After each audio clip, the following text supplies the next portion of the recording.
The Tennessee Volunteers, the 1998 national champions. Nebraska won the national title in 94, 95, and 97. Two of the most successful and storied programs in all of college football. And they've come to the desert tonight to meet on the field where they won the sport's top prize. The Huskers roll into Tempe wearing the Big 12 crown and flaunting one of the fiercest, fastest defenses in all of college football. Tennessee is lightning fast and licking its chops to play on the field where it beat Florida State.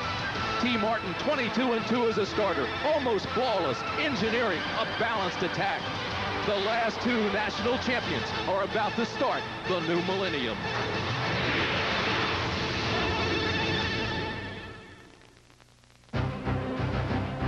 It's football weather in the desert. A clear, chilly night in Tempe, Arizona, 48 degrees, but Sun Devil Stadium is sold out. More than 73,000 fans, a great scene for a terrific matchup. Welcome to the 2004 Taurus pregame show featuring number 3 Nebraska and number 5 Tennessee. And hello again, everybody. I'm Tim Brandt along with Dean Blevins. Glad to have you along for what really should be a terrific matchup. Both of these clubs only a couple of plays away from being unbeaten. Both have terrific defenses. But, Dean, let's start with the offense because we're talking about marquee quarterbacks, Tennessee. T. Martin, he is special. He's a winner. He's a warrior also. And, you know, appropriately, he's from a hometown called Mobile, Alabama. You spell that M-O-B-I-L-E. Mobility. You know, he's mobile. That will be the key to this game tonight, I believe. His ability to keep the Nebraska defense honest is going to be the thing that has to happen for Tennessee to have a chance tonight. They have to have enough run game to have balance. Now, on the other side, of course, Nebraska has a great one. Eric Crouch, the coaches say he could be the best that Nebraska has ever had. Well, Tommy Frazier, I mean, a lot of guys that would like to say, let's hold off on that, but he's a very good player. He's got sprinter speed. He's a good thrower. He makes great decisions. He's tough. But I think tonight, the focus of this ball game for Nebraska will be on number 12, Bobby Newcomb. He's played quarterback. He's played wingback. He's played wide receiver. He's returned punts. But Frank Solich told me tonight they're going to do more with him. For the first time, he's going to play I-back tonight. He's also going to return kickoffs. So watch out for this guy. He is a spectacular athlete. Partner, we've talked to a lot of players this week. We've talked to all the coaches. And to the man, they all still believe they are the best in the country. We'll be back right after this. Kick off the 29th annual Tostitos Fiesta Bowl. Let's go down to Leslie Goodell, who's with Nebraska head coach Frank Solich. Tim, Coach Solich is looking for his first bowl victory as a head coach. Coach, two similar teams in the respect that they're both very physical. They're both very disciplined teams. How do you guys gain the edge in this one? Well, we hope that that we'll be able to move the ball a little bit on the ground. Whoever can do that and establish some kind of a ball control game probably has a good chance. Both teams have great players. Really special programs, and whoever has the edge is going to win it, of course. We hope we can get it in some form on offense. Defense has been playing great all year. Both teams have great special teams. Thank you, Coach. Similar words from Phil Fulmer before the game. He said they need to stop the run, establish the run, be explosive, but most importantly, not let Nebraska get out early. Tim? All right, Leslie, thank you very much. Nebraska won the toss and deferred. Tennessee will receive the opening kickoff. Tennessee won the national title here just a year ago, comes in tonight with a 9-2 record. Nebraska has won 3 national championships since 1994. The Huskers' only loss this year was to Texas. That was October 23rd, a 4-point loss. Also, just a couple of plays from undefeated. Nebraska beat the Longhorns in the Big 12 title game to get here. You know, Tim, we've had a chance to look at these two teams for a long time now, and what terrific programs. They are so evenly matched with talent, with tradition, with coaching. And in looking at which team might have the advantage, the only advantage I see so far is in practice, the noise simulator was turned up a little louder at Tennessee. So maybe that gives them the edge. That means you're getting old. This is only the second time these two schools have ever met on the football field. Nebraska beat Tennessee January 2nd, 1998, 42-17. That was in the Orange Bowl. Dan Hadenfeld is preparing to kick off. And deep for Tennessee will be Leonard Scott. And folks, Leonard Scott is the sprint champion. There's a look at Hadenfeld.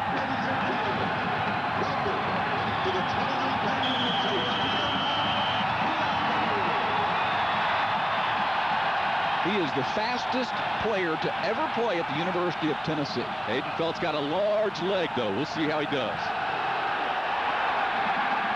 Scott will go 5 yards deep and down it there. Touchback. They'll bring it out to the 20, and that's where Tennessee will start. So the Tostitos starting lineups, Tennessee's offensive line is massive. The line averages 310 pounds. Clifton and Tucker, the tackles. Weary and the All-American Coleman at guard. Spencer Riley is huge for a center, 6'3", 305. Wide receiver Cedric Wilson has been the go-to guy, but he's struggling with a groin strain and a sore hamstring. Travis Henry starts at tailback. You'll also see a lot of Jamal Lewis. T. Martin, of course, is a warrior. Crosby and Henry in the backfield. First down, Volunteers. Henry straight ahead, not much. He runs straight into Warren and Kaiser. Nebraska's defense, maybe the best ever in Lincoln. Defensive line, Steve Warren and Lauren Kaiser, who's just in on that tackle, are as good as it gets in the middle. Wills and Vanden Bosch combined for 7 sacks this year. He also blocked 3 field goals. Outside linebackers are all seniors, while Carlos Polk is the one who is in the most dominant spot there in the middle. Inside linebackers, the black shirts could be the best they've ever had. The Browns are not related, but both All-Americans. This defense is special. Tennessee goes up top. Intended for Martin, thrown out of bounds. And this game could very well come down to how many big plays the teams make in one-on-one coverage like that. There will be a lot of isolation, cornerback or safety with wide receivers. Help us out with T. Martin. Well, T. Martin is outstanding. Obviously, his mobility slows the defensive pressure. He doesn't rattle. He plays great late in ball games. And I bet his only weakness is this is his final game. I mean, I couldn't hardly come up with it. He'll be drafted in the NFL and have a chance. 3rd down and 7. T. Martin's second pass. He's got pressure, and he's sacked. Vanden Bosch got there first, his 5th sack of the year. 6'4", 270-pound junior, and he got there in a hurry. Vanden Bosch does a great job of containing. Now, here he is. He has 2 ways of playing tonight. He can come around and keep containment like that, and rarely will he be able to pursue and catch T. Martin, or he can play aggressively and come after him. And if he does that, T. Martin will have a chance to get on the outside. Flags fly everywhere. They'll stop this play. No play. They'll bring this back.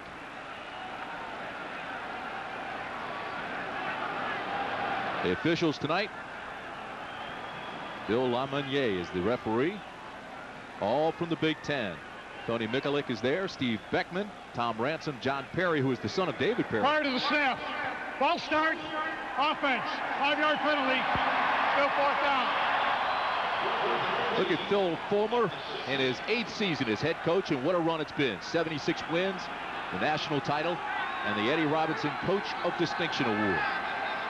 I agree with him. He told us, he says, this will be a heavyweight fight. Not a good start for Tennessee, though. 3 and out and a penalty.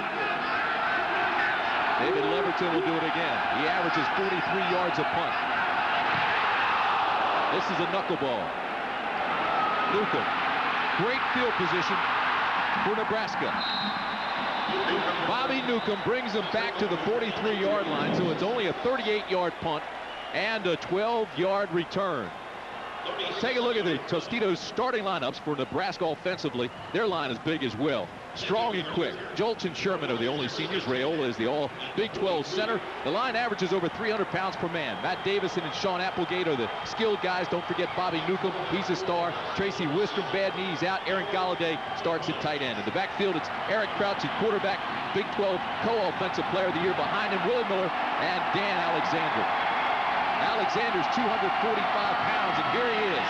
Big hole. Pushes the Tennessee defense all the way across the 35. And he'll be about 1.5 yards short of the first. Defensively, Tennessee didn't allow a rushing touchdown through the first 7 games, only 3 for the year. Ellis and Overstreet have combined for 16 sacks. Henderson stepped in when Billy Ratliff's season ended with a broken leg in October. And Darwin Walker's all everything. Linebackers, Raynoch Thompson, the All-American, is the leading tackler for the 2nd straight year. In the secondary, Deion Grant has 9 interceptions. Not much there. Tennessee closes down on Willie Miller almost immediately.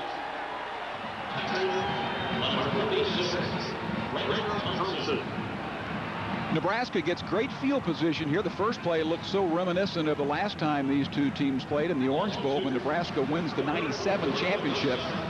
Good play there by Tennessee. And Nebraska, don't be surprised if the Huskers, after giving a heavy dose of option here early, try something deep. A loss of 2 on the last play.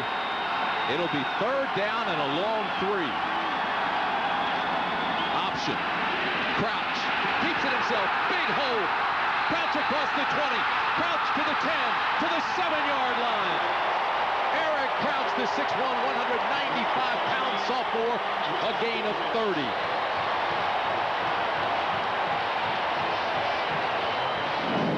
This play opened up exactly the way Nebraska wants it. They seal off the inside with the offensive lineman.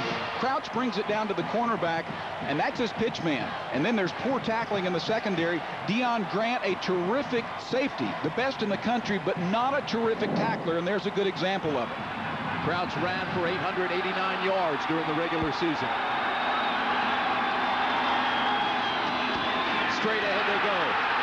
Alexander, touchdown Nebraska. Dan Alexander. Wow. And it's deafening in here.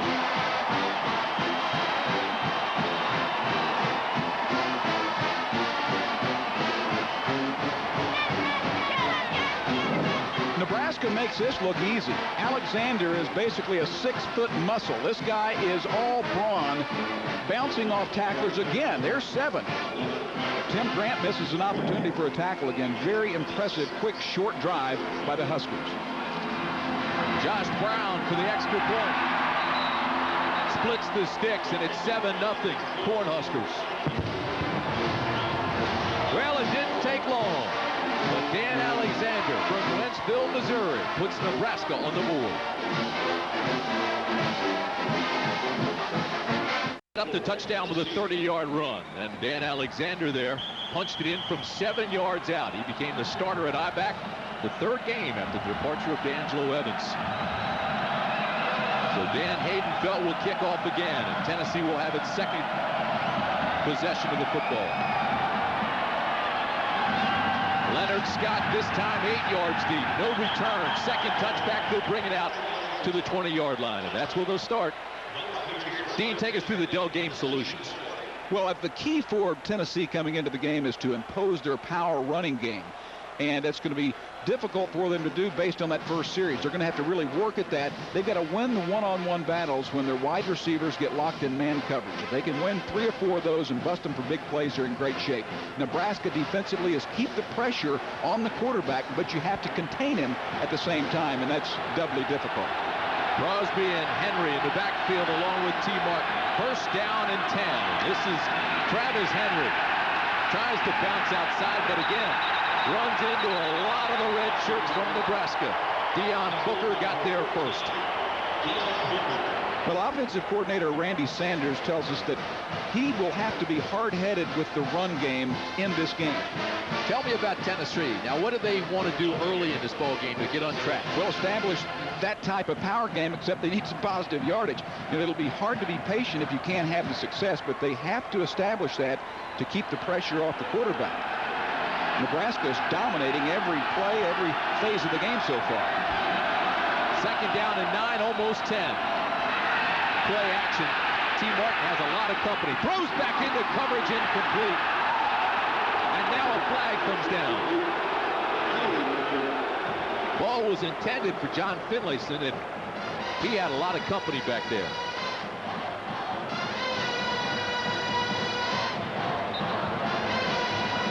And this is against Nebraska. And that'll go from the spot of the foul. T. Martin. T. Martin is really solid. Now, he won't make people forget about Peyton Manning, but he's done a terrific job replacing him. Tennessee never lost a game at home the last 2 seasons with Martin the starter. He's 22-2 overall. That play was well defended, but it was a good call. That was interference on Booker. 1st down, Volunteers. Again, a lot of pressure, and Martin runs it up the middle to the 34. Steve Warren gets credit for the tackle. This is a terrific Nebraska secondary. I mean, you know you have Mike Brown and Ralph Graham, just unbelievable senior players. They're as good at their positions as you'll ever find. Deion Booker's a nice free safety, and the young guy, Keo Craver, is a terrific cornerback. But having said that, they're going to have the people covered most of the night, so you're going to have to see a lot of scrambling up the middle, and that time the Nebraska defense was able to close quickly. Well, the go-to guy has been Cedric Wilson. We'll see what they do here. They swing it outside. This is Martin. David Martin has a big hole. David Martin to the 30, to the 20. Boy, he saw all kinds of daylight before Julius Jackson could take him down. They'll mark it at the 17 after a 48-yard run. This time Tennessee gets away from the pressure. They get all the heat on T. Martin. Two receivers stalking their men out front. Splitting the middle is David Martin, a guy who's been around steady. He hasn't made big plays throughout the year, and he has a hurt ankle, but still that's a big-time play. He got a great block out there. And it was a perfect pass. Hit him in stride. And the sideline hole just opened up to a gap, and he split it. Perfect timing. First down and 10. That's a penalty. I had two men moving. This is Lewis. Jamal Lewis is hit by Mike Brown, but there is a flag in the backfield. And this might be one you consider turning down here. This would be a 5-yard penalty on the Volunteers. Jamal Lewis, a junior, Tennessee's leading rusher, really banged up the last 4 games with a shoulder and an ankle injury. Had an Achilles problem, but he averages 4 yards a carry, and Philip Fulmer wanted to get him into the ball game early, so he's in here now, but they're hurt by the penalty. Illegal shift, offense. 2 men moving, 5-yard penalty, still first down. That's got to be a mix-up. You can't have 2 men in motion, and so they penalize them, they move them back. It'll be first down and 15. Nebraska's defense just totally dominant. Look at those numbers. 12.5 points, 53 sacks. That's better than the 97 defense. Charlie McBride just does a terrific job as coordinator. And he has some pretty good plays. Out of the shotgun, T. Martin stumbles. He'll lose yardage. So after the big gainer of 48 yards by David Martin, T. Martin stumbles, and they're going backwards. T wasn't going anywhere even if he hadn't stumbled. That was a called quarterback draw, and Steve Warren, 96, shows why he will be a high draft choice in the NFL and play there a long time. He is a stud in the middle. Tennessee wanted to put this defense on its heels early. They haven't done it. Nebraska being very aggressive and right now extremely confident. Nebraska has the perfect combination defensively. They have incredible speed, but they also have enough power guys up front to handle the run most of the time. Second down and 18. Martin again under a lot of problems. Incomplete.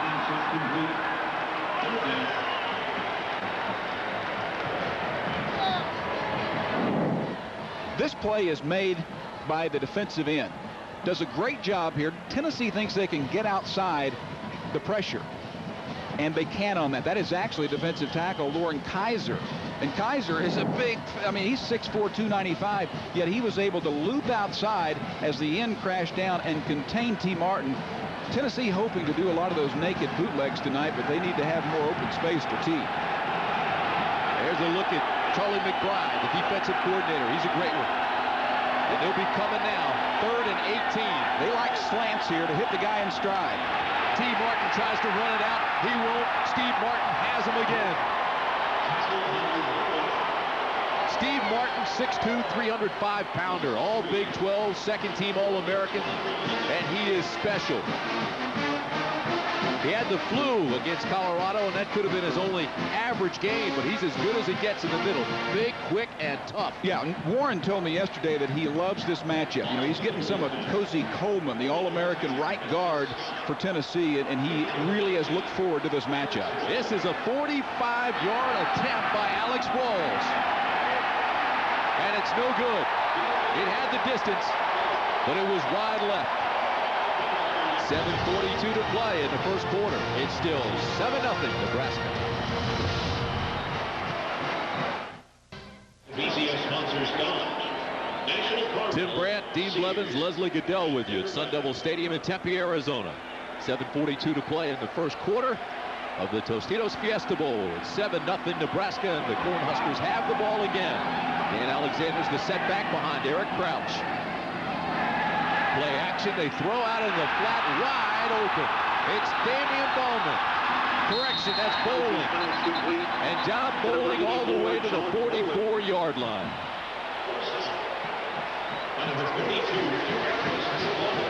The Huskers making Tennessee look kind of silly right now. Perfect play action. They have to suck up on Alexander. They look to go deep. It's not open, so they dump it off underneath. Where are the linebackers? Bowling too open on that play. Time for Tennessee to regroup. Westmoreland, who is back off of injury, trailing there, and makes the stop. Gain of 28 yards. Tracy Wistrom is out tonight at tight end. He's injured. And so a lot of young tight ends are playing, including John Bowling, who's just a freshman. First down, Crouch across the 45 to the 44. Nebraska running a lot to the left, Dean. Yeah, and that was a great job there by a player who is being hammered here. They're going to the strength of their offense. Jolch, the offensive tackle, 69, is terrific. And watch the tight ends block down on 90, Overstreet.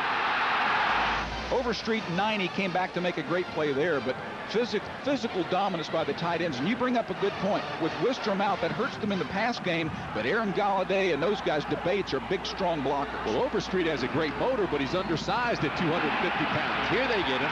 Alexander hit by Sean Ellis almost immediately, and he'll lose yardage. Well, and you say he's undersized. He's undersized against a normal-sized tight end, and Aaron Galladay, although he's a freshman, is 270 pounds. When we talk to the coaches about Will Overstreet, they say he's sound fundamentally, he's solid technique, he really gets upfield, but he is small. And so they've doubled down, as you just saw, and you just pointed out, Dean, and that's difficult to overcome. Two things to watch for on this third down play. I think, first of all, you have to look out to the right, number 12, Bobby Newcomb, and also look for either a sprint, one way or the other, by the quarterback. 3rd and 13. The option.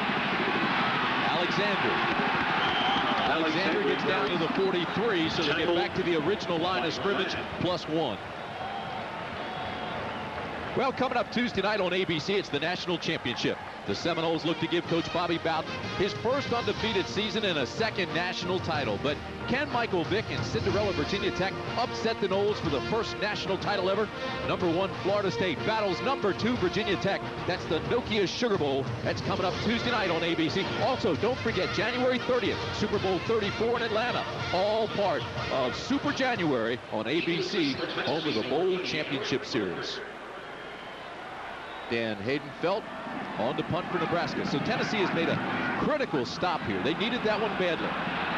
This punt will hit at the 5 and go out of bounds at the 4-yard line.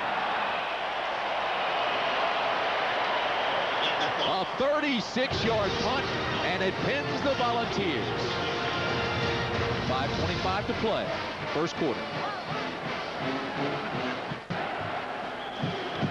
There are the numbers on T. Martin, and look, Dean, how he improved, especially in the last 4 games. Phenomenal. 6 touchdowns, 1 interception. In fact, Tim, he has gone 82 passes coming into this game without an interception. Quality young man, first down for Tennessee, but backed up at the 5. Here's the give, straight ahead. And Jamal Lewis bangs his way out. They'll mark it at the 8. Now, that was a nice stand defensively by the Volunteers. Now their offense has to do something for them.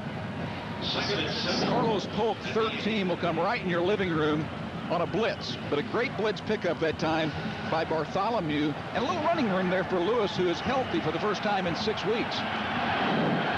Second down and call it 7.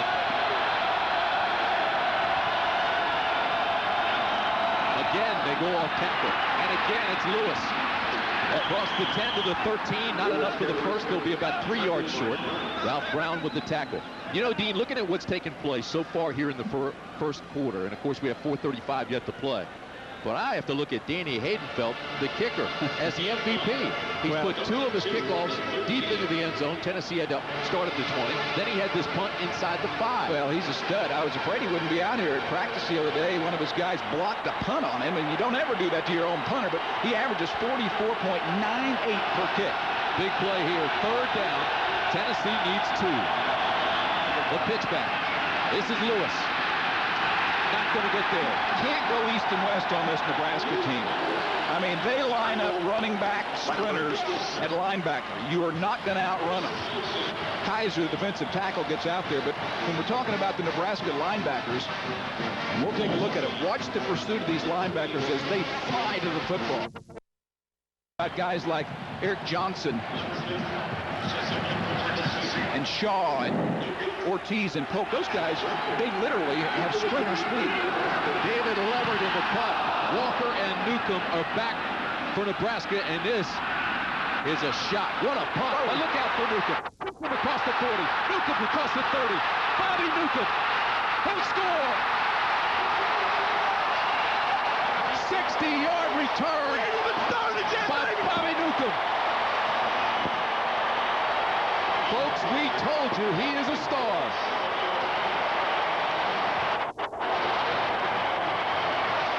Well, Nebraska that time actually came with a punt block. Frank Solich thought he might be able to get a punt blocked in this game, and for the second time, they almost do get the block right there. Yet they have enough ability on the return game to bust this. Watch Ralph Brown, 22, the up back. He gets his man, and I'm telling you, when you see this opening, this guy takes off. Dean, he out-punted his coverage. And the extra point is good, but the punt was 48 yards with a hang time of 4.5 seconds. The coverage ran past Newcomb, and Newcomb returned it to the house from 60 yards out. It's all Nebraska in the first quarter. Watch Ralph Brown take care of the punter. Leverton has no chance. Is on the scoreboard. Nebraska totally dominant in every phase of the game. This is a severe challenge right now for Tennessee to regroup. The last Fiesta Bowl punt return for a touchdown was way back in 1988. Dana Brinson returned it 52 yards, but Bobby Newcomb just topped that with a 60-yard return. Hayden Field has one that'll be returned by Leonard Scott this time, and Scott can fly. Scott returns it to the 23-yard line. Hey, want to join ABC Sports in Atlanta for the Super Bowl? Here's your chance. Watch Monday Night Football for all the details this Monday night. But remember, you got to watch to win. You could be heading to Atlanta for the Super Bowl, courtesy of ABC Sports. Tennessee better watch out. If they get too far behind, they get in a must-pass mode, and really that puts the ball game so much in Nebraska's hands. They love to devour quarterbacks that way. Ask Major Applewhite of Texas. Straight ahead, Jamal Lewis breaks 2 tackles and carries it out to the 29-yard line before Mike Brown takes him down there. I think there's a very good chance that this is the last collegiate game for Jamal Lewis. He's only a junior, but the hints are that he's coming out. And running like that, he'll have a chance in the NFL. He's been slowed down by some injuries. This guy, early in his career, Tim, as a freshman, he looked like he had Heisman written all over him, and the injuries have hurt him a little bit, but he's running well right now. He's had a bad ankle, a sore shoulder, had that knee injury last year. 2nd down and 4 for the Volunteers. 3-step drop, quick out. They've got it complete, close to a first down. Cedric Wilson has the catch. What a great look down on Sun Devil Stadium on a gorgeous night in Tempe, Arizona. The aerial coverage provided by Tostitos. Nice pickup there. T. Martin saw what he wanted. He had some soft coverage on his favorite receiver, Cedric Wilson, and he was able to take advantage of that, and Wilson got just enough yardage to pick up the first down. Both of these quarterbacks had the flu earlier in their practice schedules down here. T. Martin had it earlier this week. Here he has time and throws the out. The flag pattern, it was intended for Leonard Scott, overthrown, incomplete. But yeah, problem there. Was weak for a couple of days. That's right. His mother actually was in the hospital with the same type of problem, and he's 100% though, and so is Eric Crouch. I think I'll go join her. That play right there, though, had a chance of being open. It was a post corner route, had a lot of field to work with, but the key to that was the pass rush. The offensive line of Tennessee is being whipped right now, and you're talking about a couple of big-time players up there in Clifton and Coleman. They need help. Tennessee needs 10 on 2nd down. Here's the pitch to Lewis. Great block on the corner. And Lewis picks up 3. He'll still need about 8 more for the first. Well, we just talked about Monday night. We want you to watch. You could be going to the Super Bowl, but don't forget it's the finale of the 30th anniversary season of Monday Night Football. But will this be the final game for the NFL's all-time leading rusher, Jerry Rice, or leading receiver, rather? San Francisco 49ers take on the Atlanta Falcons. That's live, 9 Eastern, 6 Pacific. ABC Sports, Monday Night Football.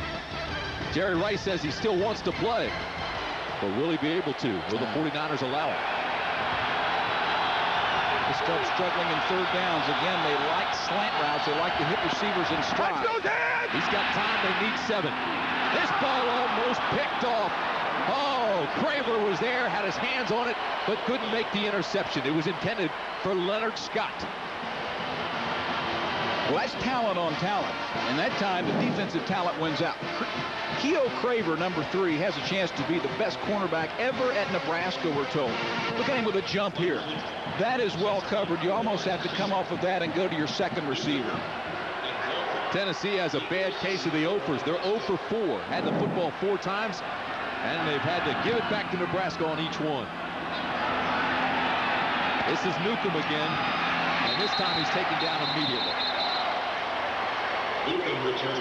Punt returner has such an advantage now with that halo rule. The punt cover guys have to be so careful and come under control before they get within that halo. The 6-foot area, and the most for sure bet in college football these days is that you're going to see a halo violation in the game. But Nebraska has a second man returning back there, and this guy is supposed to protect the punt returner. Take a look at the AT&T player comparison right after this first down play by Nebraska.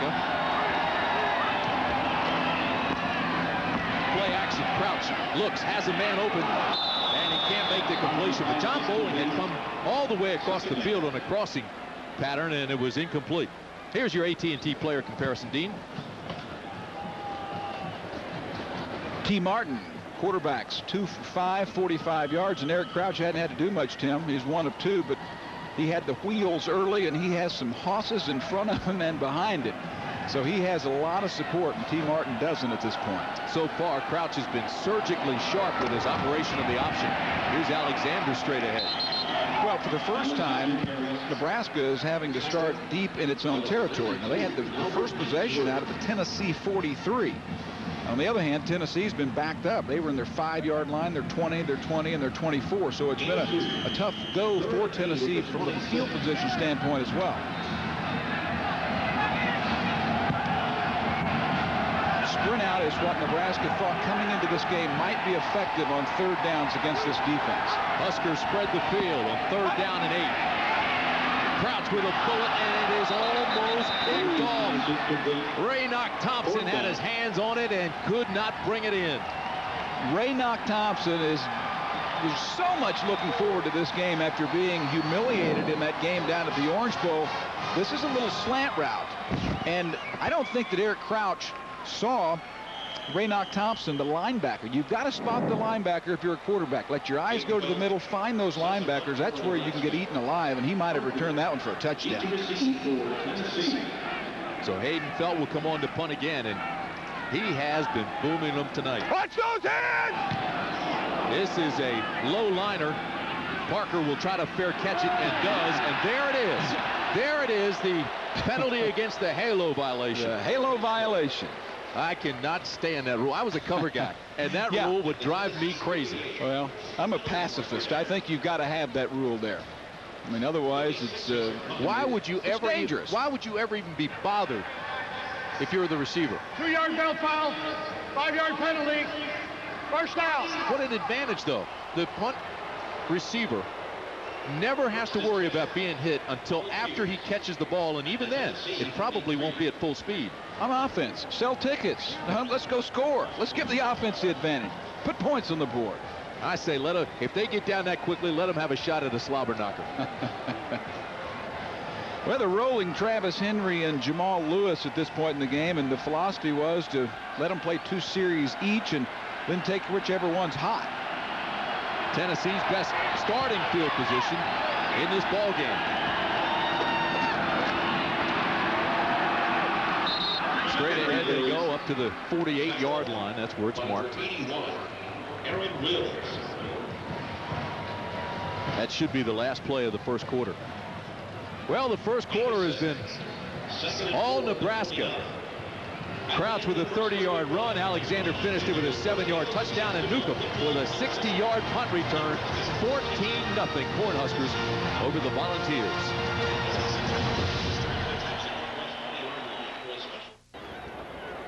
T. Martin has to get in this ball game as we start the second quarter. He's got to get comfortable, get everybody around him moving, and he's been able to do that in the past. Look at that number, 22-2 as a starter, a national championship, and Phil Fulmer says that he wills us to win in tough games. He will have to will them to win this game, starting out 14-zip. The give is to Travis Henry, who picks up a couple of tough yards on second down. So far, T. Martin is 2 for 6, 55 yards. First team all conference. He wants to try to mix things up. We talked to him several times this week, and he said we need to get that aggressive defense on its heels, make it unsure of itself, and so far he's been unable to do it. 3rd down and 1. Tennessee spreads the field, trying to spread that defense thin. Martin out of the shotgun.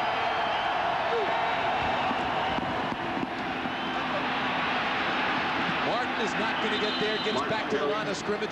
Dean, 3rd down and 1. Why do they go to the shotgun? Well, saying that you're dedicated to power football, I wonder that as well. They respect this Nebraska defense so much that they feel they have to have a moving pocket and let T. Martin make plays. He had no chance there, though. So Tennessee squanders its best field position of the night and will punt on 4th and 1. David Leverton is back again. Craver standing on his own 10. This is a low liner that they actually kick away from him, and it rolls just barely across the goal line for a touchback.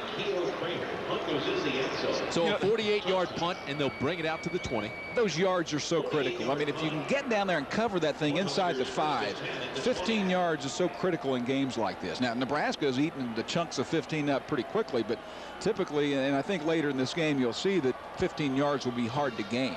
Partner, I know you're a big fan of this show, and guess what's back? What's back? Tuesdays, 10 Eastern, 9 Central, starting January 11th. NYPD Blue is back on ABC. The season premiere you've waited a long, long time to see. NYPD Blue returns January 11th right here on ABC. 1st down and 10. The Huskers go straight ahead with the fullback, Willie Miller. He's 6'1" and 245 pounds, but Tennessee jams him up pretty good. You know, Tim, Tennessee is getting back into the thing in terms of its defense holding up. The offense is going to have to put points on the board, but I think the defense will have to continue to shut down Nebraska. You can't let them jump out any further. Tell you something else that hasn't happened.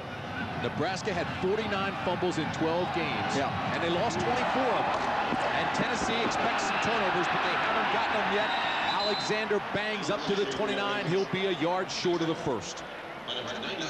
Nebraska has such a potent offense in the sense that they are about a third option and a third of the time power football right at you. Look at these big offensive linemen, led also by the fullback Miller, just coming straight ahead.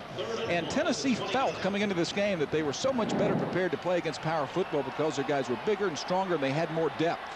3rd down and short, straight ahead they go. Quarterback sneak, Crouch, he'll be close. Well, we talked about that offensive line team. Every single one of them over 300 pounds. Jolch 320, Sherman 300, Raiola 299, Hochstein 299, Volk 300, and they're going against that defensive line. You've got Overstreet, who's only 250 pounds, Ellis under 270, Henderson is 280, and Walker's 290 at the largest. So they're being oversized and bullied and just pushed out of there. Well, they also keep you off balance with the way they block you. Got the 1st down, Crouch on the option, taken down by Sean Ellis. So we talked about him, and he responded. Big-time play at a time when it was needed by Sean Ellis, and he's a big-time player. I mean, he's a stud. They call him Big Cat, like Leon Lett's called by the Dallas Cowboys, and that's a play like Leon Lett used to make. Here's a guy who can come out if he wants to. I mean, he's a senior. He has a chance to go back and play one more year because he will make the grades. But he will be seriously consider going to the NFL. He's got a mama in Anderson, South Carolina, who goes at 5 o'clock and checks in the bakery. And she's a great lady, and they're thinking about coming out. Second down and long. Alexander left side. He's not going to get much.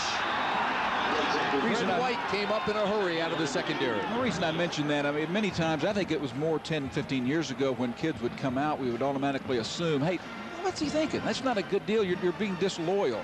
Sometimes there are good reasons to come out and go pro. You know, he's a great story, too. Sean Ellis was involved in that near-fatal car accident before the '98 season. He played half this season with a pinched nerve in his shoulder and could barely raise his arm, but fought through it. Here he is tonight. He's playing a fine game so far. Third down and 8. Eric Crouch with pressure, and he's sacked. First sack of the night by the Tennessee defense. Oh, man. Eric Westmoreland, who has that bad knee. We didn't know if he'd start tonight, but he did. He makes the sack, and it's a loss of 7. Well, Nebraska finally comes on third down with a sprint out. I thought they had run a little bit earlier, but Westmoreland disrupts this.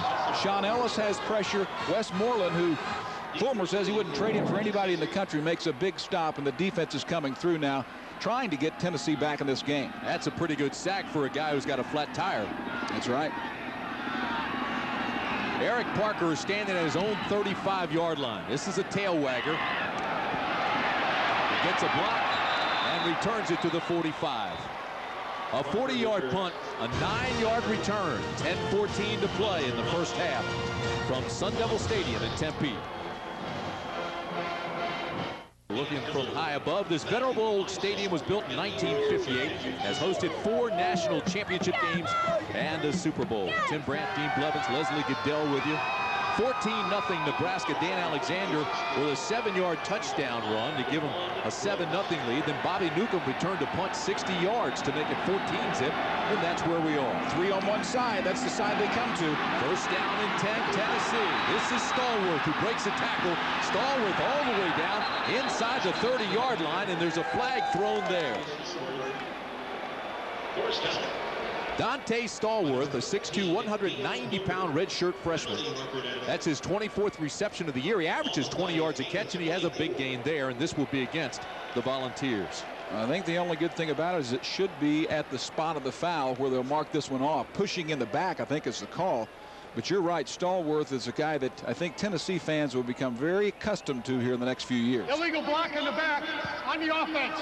10-yard penalties, on the foul.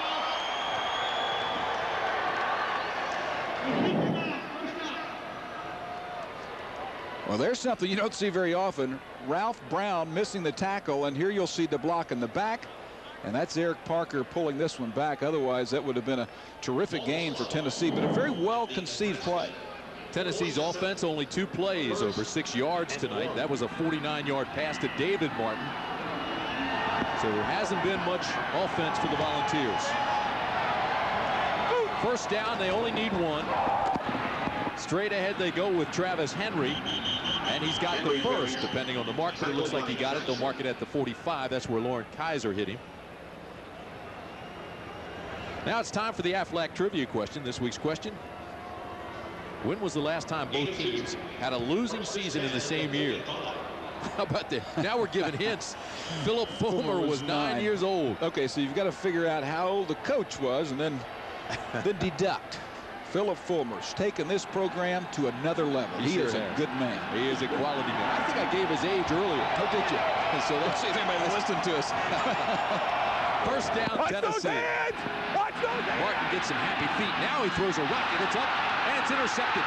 The ball is intercepted. It's Walker. And now a late flag comes in. But Joe Walker fielded that like a center fielder after it harromed off Cedric Wilson. Well, a lot happened on that play. That'll be a penalty on Deion Booker, I believe, on Nebraska, but the play will stand. And the last interception, we mentioned 82 in a row coming into this game for T. Martin with no interceptions. And the last interception, Tim, was a tipped ball. So again, on a hard pass, the ball's tipped, and Nebraska will get all over one of those. Charlie McBride was telling us that Joe Walker has always been a big play guy. The ACL problem is gone. He's finally healthy. On the return, 10-yard penalty from the end of the run. First down. So the illegal block in the back, just like Tennessee had moments ago. Well, they wasted the field position. That was the best field position for Tennessee all night. 9:30 to play in the first half. We'll be back. Well, right now, Nebraska fans enjoying themselves immensely. Why not? 14-0 Cornhuskers. And Nebraska has the ball. First down and 10 for Crouch. Gives it straight ahead. Boy, I'll tell you this, Dan Alexander, he hits that hole quickly for a big guy. Take a look at the interception. Yeah, here it is. It's a hard ball. Should have been caught. I mean, that ball has to be caught, and Cedric Wilson doesn't do it. Walker gets it, and Nebraska has everything going its way. You know, not only are they running and throwing the ball fairly well, they have 70 yards on punt returns, and when you get them with special teams doing well with no penalties and no turnovers, the Arizona Cardinals couldn't beat them. The triple option, Crouch, and they get him again. Great pursuit by Tennessee. I'll tell you this, folks. John Chavis, the assistant head coach and defensive coordinator, is a fiery, competitive guy. He's up here in the booth, right up here on our level, and the whole building's shaking. He is hot, trying to get in their ear and let them have it. Let's see, where is Big John? There he is, all the way in the right corner. He's got to feel a little bit better now because they've been playing well, and they set up a 3rd and 7 here. Well, he's made good adjustments, and his kids have made the plays. They've settled into their game. They're wanting to make Nebraska go a long way to score and also put Eric Crouch on the ground a lot, and now they're doing that. They need a big play here on 3rd and 7. The inside pass. It may have taken too long. This play is blown dead before it starts. Or they were going to nuke him, and there was a hole. No flag, so they must do that play over. No play. Nebraska fans don't like it. We have a timeout granted to Nebraska. Clock operator, reset the clock. 8:14. I never saw who called that. It definitely wasn't Crouch. Let's watch the sideline over there and see who gets lambasted, because that was opening up.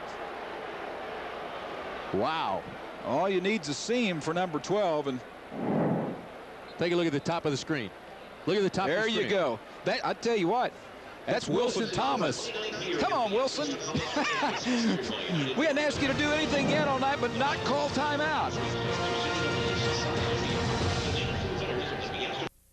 15 to go, first half. It's 3rd down and 7, Nebraska. Crouch to throw. He's got pressure. Almost intercepted. It was intended for Bobby Newcomb.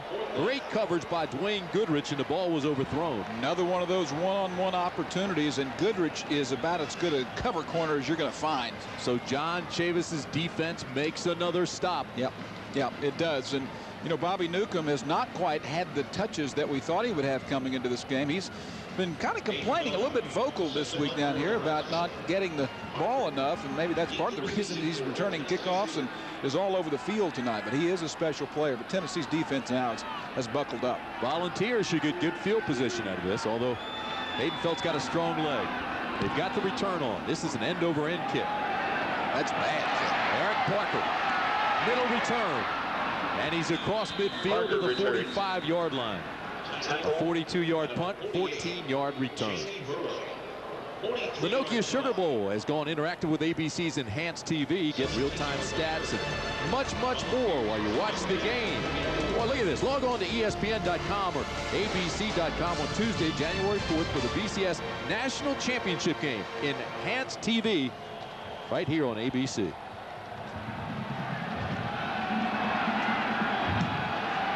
First down and 10, Tennessee.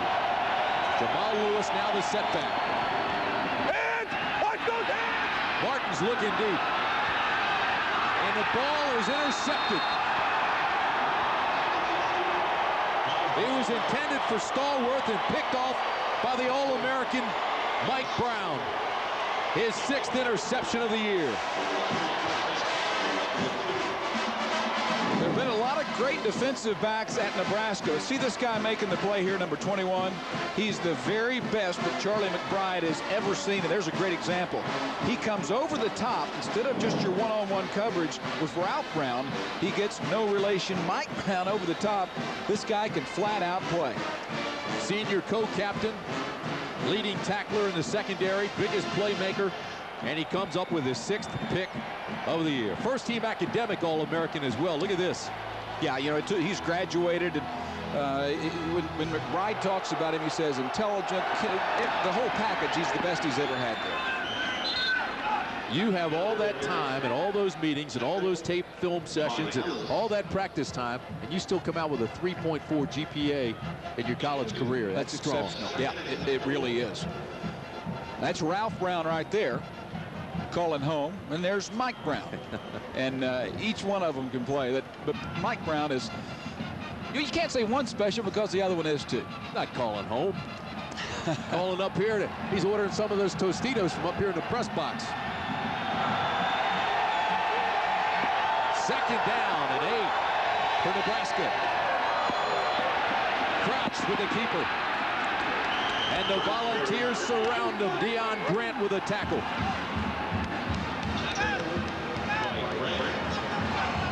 Well, we've got to give it up to Deion Grant, the All-American. He did not tackle well early. They thought they may have to substitute Mickey Allen in quite a bit because he's not as good a tackler as Mickey Allen. That time he makes an open field one-on-one tackle with Eric Crouch, and that's not an easy thing to do. Look at those numbers, though. I mean, he is one of those special guys who looks like he was born to play free safety, and nobody has more interceptions. 3rd down, and Nebraska needs 7. They roll that side. They throw that side. Davison's got it. 1st down, Nebraska. Matt Davison, a 6'1 junior, his 30 catch of the year, 30th. They say by the time he's done, he'll be competing or contending with Johnny Rodgers as the all-time receiver. Sprint out to the wide side of the field, nothing fancy, just a quick out, and Goodrich not in good position to make that tackle. He should have made that tackle, and Nebraska should be punting right now, but Davison's a kid who really isn't going to impress you with many of his physical abilities. He's just at the right place, right time, and always makes the play. Gain of 22. Again, they run the option to pitch out. And Applegate is run out of bounds. Well, we asked the Aflac trivia question a little bit earlier. Now flags fly over on that sideline. While we wait for the flag, let's get the answer. Now, we said, what did we say? Phil Fulmer was 9 years old? Phil Fulmer was 9 years old. When was the last time both teams had losing seasons in the same year? I'm going to say, are you ready for my guess? Yeah, I'm going to say 1958. 1959. I didn't do my homework. Oh, you couldn't. I've read everything I could get my hands on the last month. Defense, 15-yard penalty, 1st down. Or I couldn't subtract. How'd you get through Oklahoma? They were giving you the answer. All right, here's the brouhaha after the play. Woo, little push there by Deion. And then retaliation back to Nebraska, but that's not a smart player, especially coming from one of your leaders and your All-American. Penalty moves it out to the 46. Crouch throws it back, and they get a block on that corner. It's Buckholder. Buckholder down inside the 30. He is gone. Correll Buckholder with the touchdown, but there is a flag. I think you might see a push block once again, or a push penalty on Nebraska. That thing did open up, though, didn't it? Oh, my. Who got that block out there on the cornerback? Well, Rayola was one of them out there.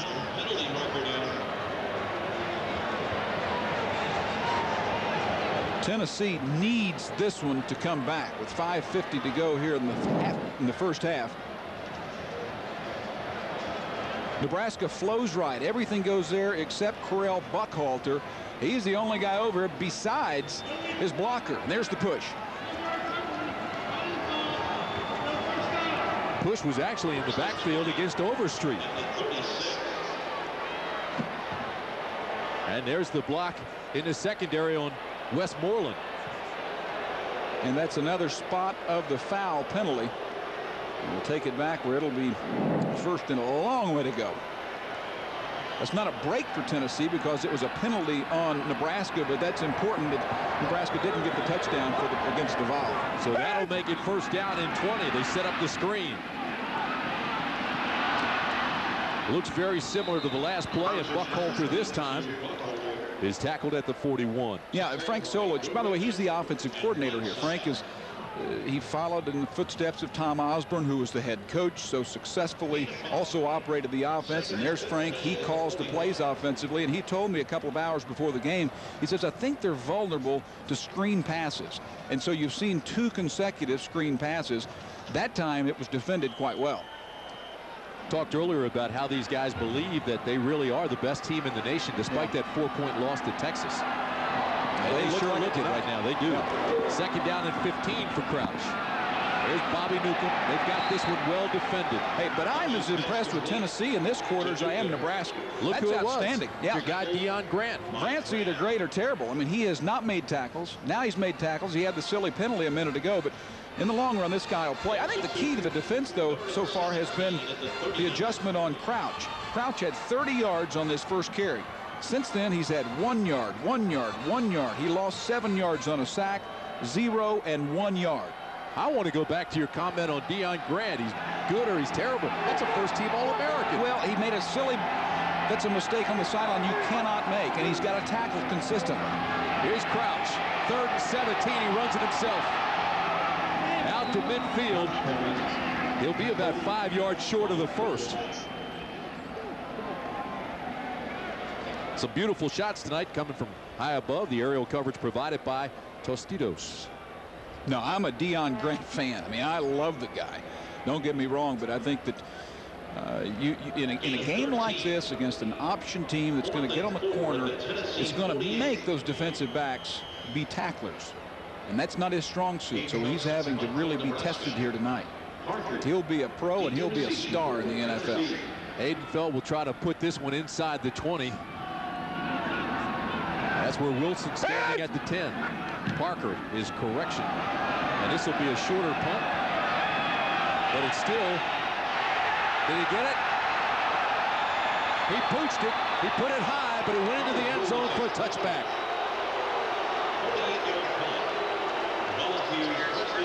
So they'll bring it out to the 20. But oh, how close it was.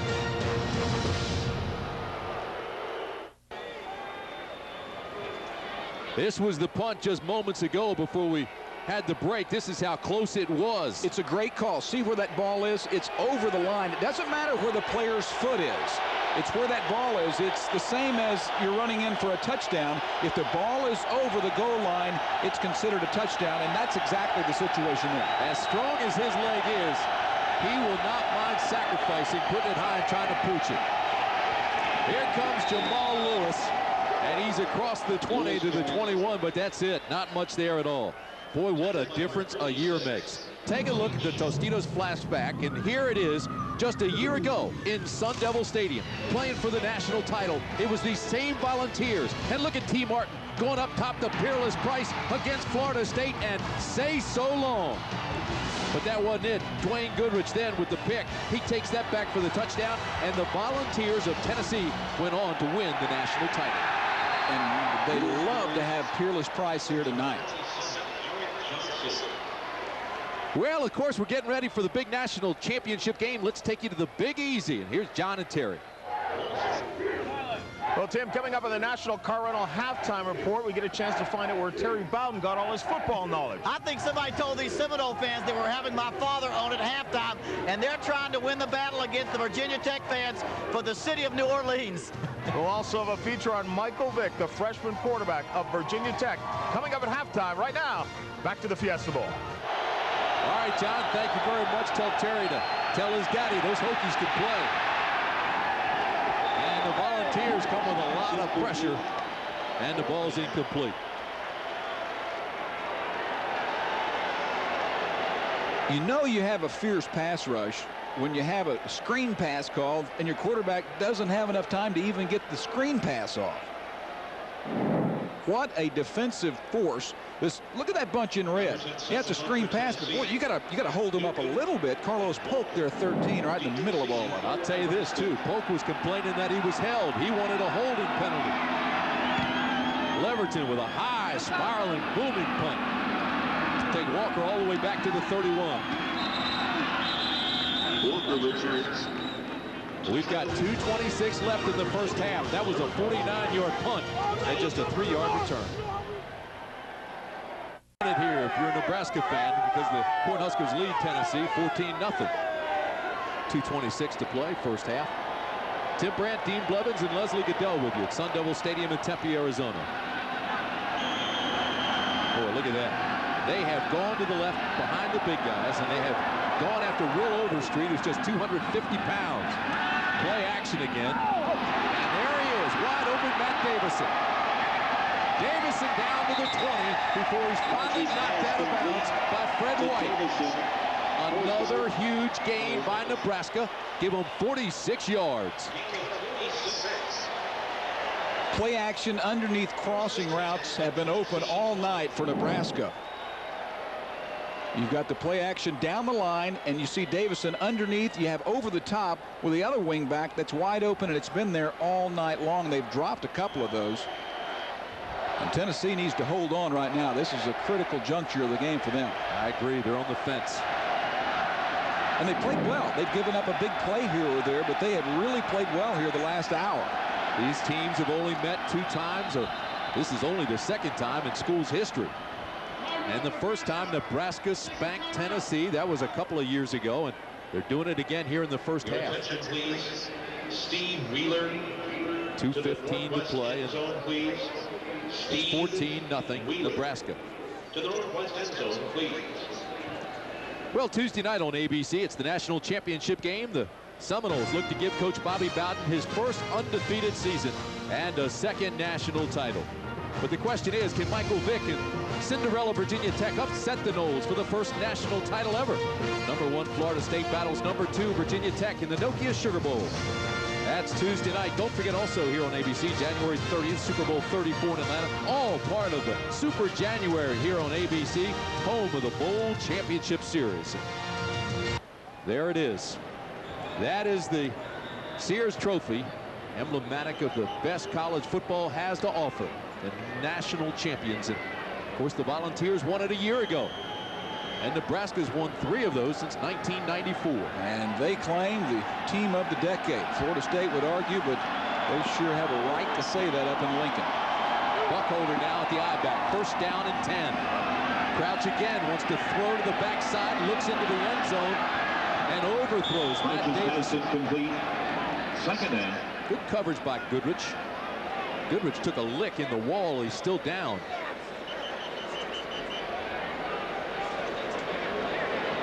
Matt Davison stand there to make sure that Dwayne Goodrich is okay, but obviously he's not.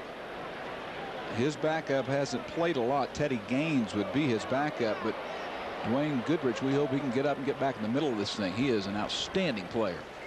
He's the guy that held Peter Warrick last year on this field to 1 catch for 9 yards. Now think about that. That's how good this guy is, and you saw the return touchdown that game. Also still have a cameraman down there. Couple guys injured on that play. Watch this. And Goodrich goes right into the cameraman. We just saw him in the highlight. Goodrich had that interception, and as you said, Dean returned it for the interception, but for the touchdown. But the cameraman's still a little bit woozy down there. You always worry about the players. Sometimes it's the recipients of those hits. Second down and need 10. Here's the option of Buckholder. Breaks one, and I mean, he is tattooed on the sideline. Wow, did Sean Ellis make a tackle? Yes, he did. He showed his good speed to go sideline to sideline, but at the same time, this is positive yardage for the Huskers. They pick up about 7 yards. Perfect execution. They've had fumbles this year, none tonight. They have been flawless in their execution, and you're right. Ellis can run and he can play. And all that does is put a lot of pressure on the Vols here right now. Ellis, I think, will have many, many opportunities to play on Sunday afternoons. Critical third down play. They need 3, and they don't get it. Stop. Big stop. A huge stop. Buckhalter had nowhere to go. Overstreet has really come back, Tim. He was off to a slow start, as were many of Phil Fulmer's Vols, but that was an outstanding job by Overstreet of stuffing the huge Nebraska offensive line. Have another Tennessee player down. Looks like it's Darwin Walker. When play resumes after a loss of 1. Darwin's had some problems tonight. But Darwin is a terrific player. He's an All-American type player. He's a guy that can disrupt things all on his own. They're looking at his left knee. You talk about a specimen. Here's a guy that is 290 pounds, 6% body fat. Bench press is 550 pounds. He's a civil engineer graduate. He's already graduated. Great talking with him yesterday, wasn't it? Quality young Very guy. refreshing. Hey, folks, you want to join ABC Sports in Atlanta for the Super Bowl? Well, you can. Watch Monday Night Football for all the details this Monday night, tomorrow night. But remember, you got to watch to win, because somebody out there that's watching that game is going to go to the Super Bowl courtesy of ABC Sports. You know, we talked to Darwin yesterday about one of the issues that was a factor 2 years ago. It was what Tennessee calls is the cheap cut block, chop block. And Nebraska says, no, it's legal. I mean, that's part of our offense. And Walker was telling me, he said, you know, yeah, it's legal, but they scare me to death with it. I'm about to get out of school. You know, I'm going to go play in the NFL. I can't afford to have any injuries. And fortunately, he's walking off and it looks fine. Darwin Walker sat there so long and talked to us on every aspect of life. I started calling it the Darwin theory.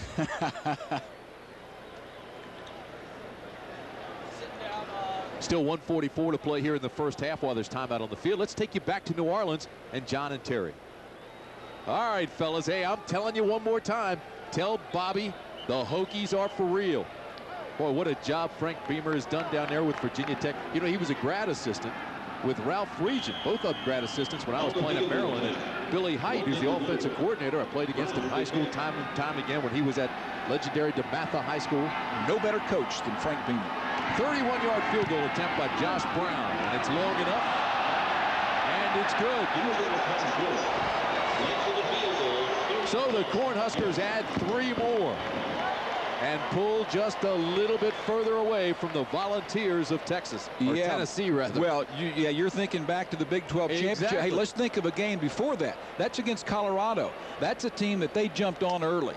Nebraska had them handled, and then late in the game, Colorado comes back and makes them work for every bit of it in overtime. And here's Josh Brown out of Foyle, Oklahoma.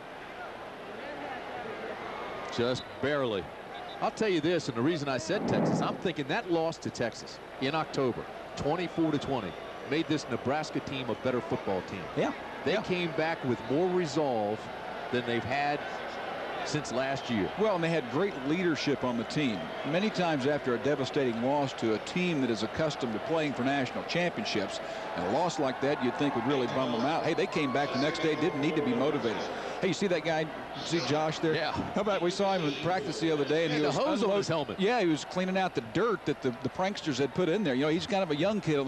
He also, we asked him the biggest prank, and he said, they put goldfish in my locker room one time this year. What did he tell us, about 5 gallons in his locker? Maddenfeld kicks this one out of bounds. They'll bring it out to the 35. Pretty good field position there for Tennessee.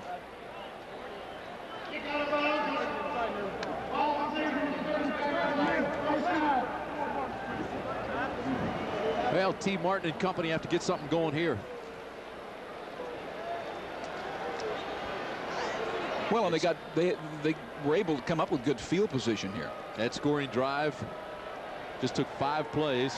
Tennessee did make the stop, but Josh Brown hit the field goal. T. Martin, 3 of 10, 74 yards and 2 interceptions.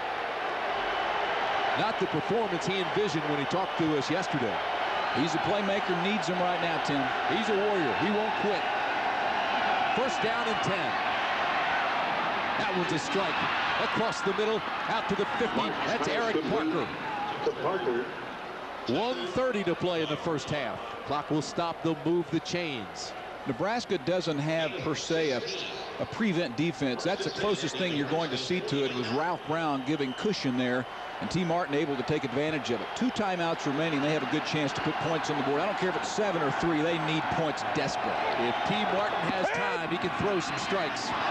Almost picked off, but it's complete to Cedric Wilson down to the 44. That is great film study, understanding what a team's going to do. Almost an interception by Nebraska as T. Martin stops the clock.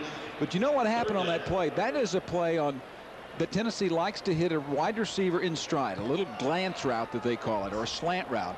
And that time Polk broke on the ball. Tim, he almost intercepted that ball by doing film study. That's how close this was. Well, he's calling for the ball, but look at 13. He's breaking on the ball, and that's a bam play. That's an NFL play. Carlos Polk was close.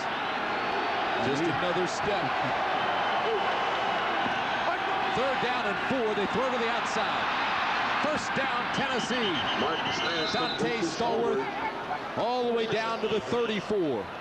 They're going to come back to that. I mean, they've had some success with that play on the flanks against Nebraska if you hit them in stride. I mean, that play doesn't work if the ball is not at the receiver at the exact right time, and it's been that way 2 or 3 times tonight. Now Nebraska's been playing 2 deep, 5 under, and now they all cheat up within 7 yards of the line of scrimmage. Here's the pass out to Stallworth. Breaks the tackle. Stallworth down inside the 25. They'll mark it at the 23, and Deion Booker knocks him out of bounds there. So it's another gain of 11 yards. Let's go downstairs. Here's Leslie Goodell. Tim, Darwin Walker has a sprained MCL. They're icing it right now. The good news is it's not the ACL. He is questionable for the second half. We thought they would come back to that play, and they did, just to the opposite side. Number 4 is going to scare a lot of people. This is a critical drive for Tennessee. Have not been shut out in the first half of a game yet this year. 52 seconds. 1st down, Volunteers. Going across the middle, it's complete inside the 10. And again, it's Cedric Wilson.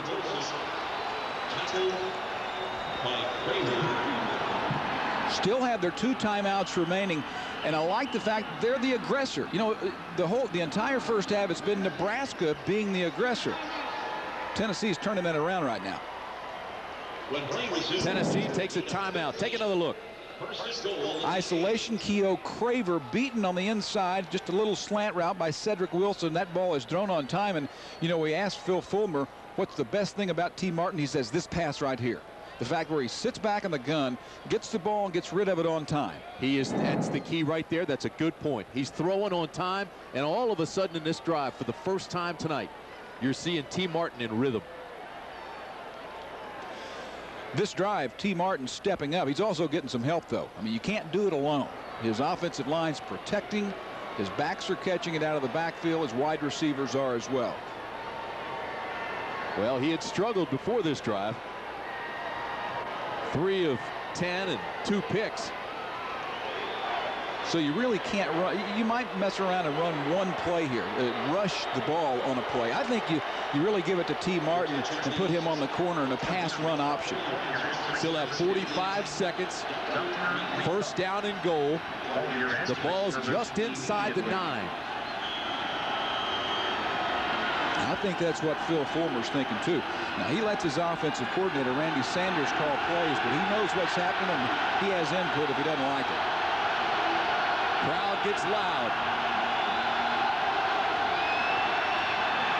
Martin in trouble. It's back to the line of scrimmage. Aaron Wills made the tackle.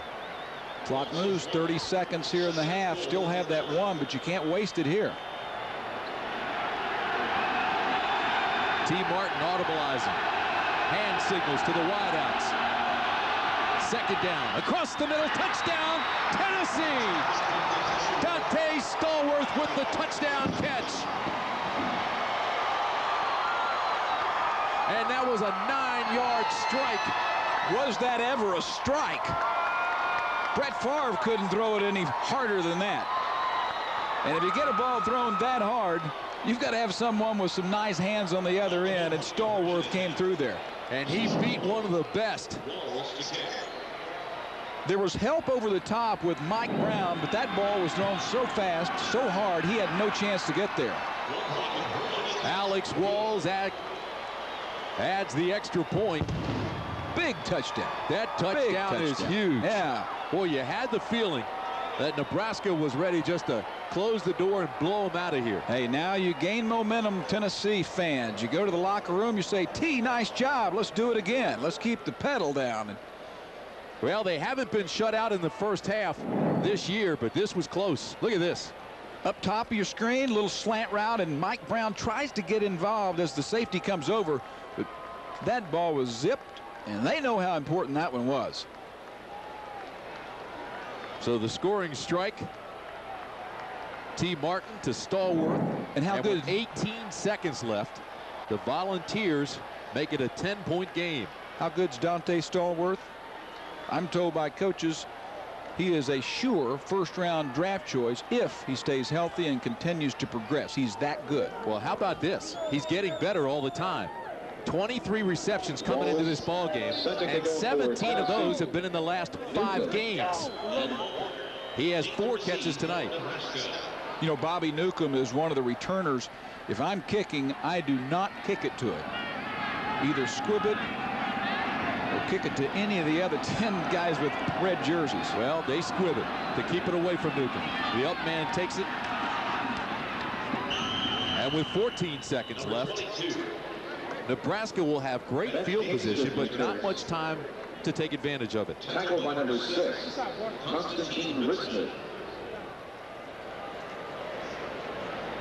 Amazing. Guys write all kinds of motivational messages on their gloves, their hands, their socks. You know, the thing that strikes us, though, Tim, I think, as we go around the country and we have the great opportunity to meet these young men, it's not an exaggeration. Most of these guys are class individuals who are disciplined, who go to class, who are good students, who are terrific young people. Now, sure, there are going to be bad apples everywhere, but that's the most refreshing thing to me about this job is it looks like Nebraska will just down this and run to the locker room. That's the favorite part of the job for me.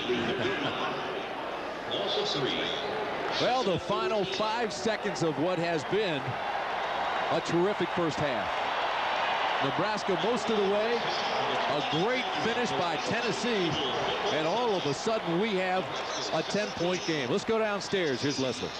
Coach, you guys came out real fast in this one, but Tennessee's doing everything they can to make a game of it. Your assessment of the first half? Well, it's a good game. We knew it would be that way. We did some good things early on. We've heard them with some big plays in the passing game, but we got to get more consistent in offense in terms of moving the ball on the ground, and defensively, you know, that last drive, we need to certainly get a little bit better pass rush, and then we're not kicking the ball very well either. So that adds up to not a great first half, but we are ahead. So that's your focus in the second half? Yeah, certainly. We got a lot of work to do at halftime. Thanks, Coach.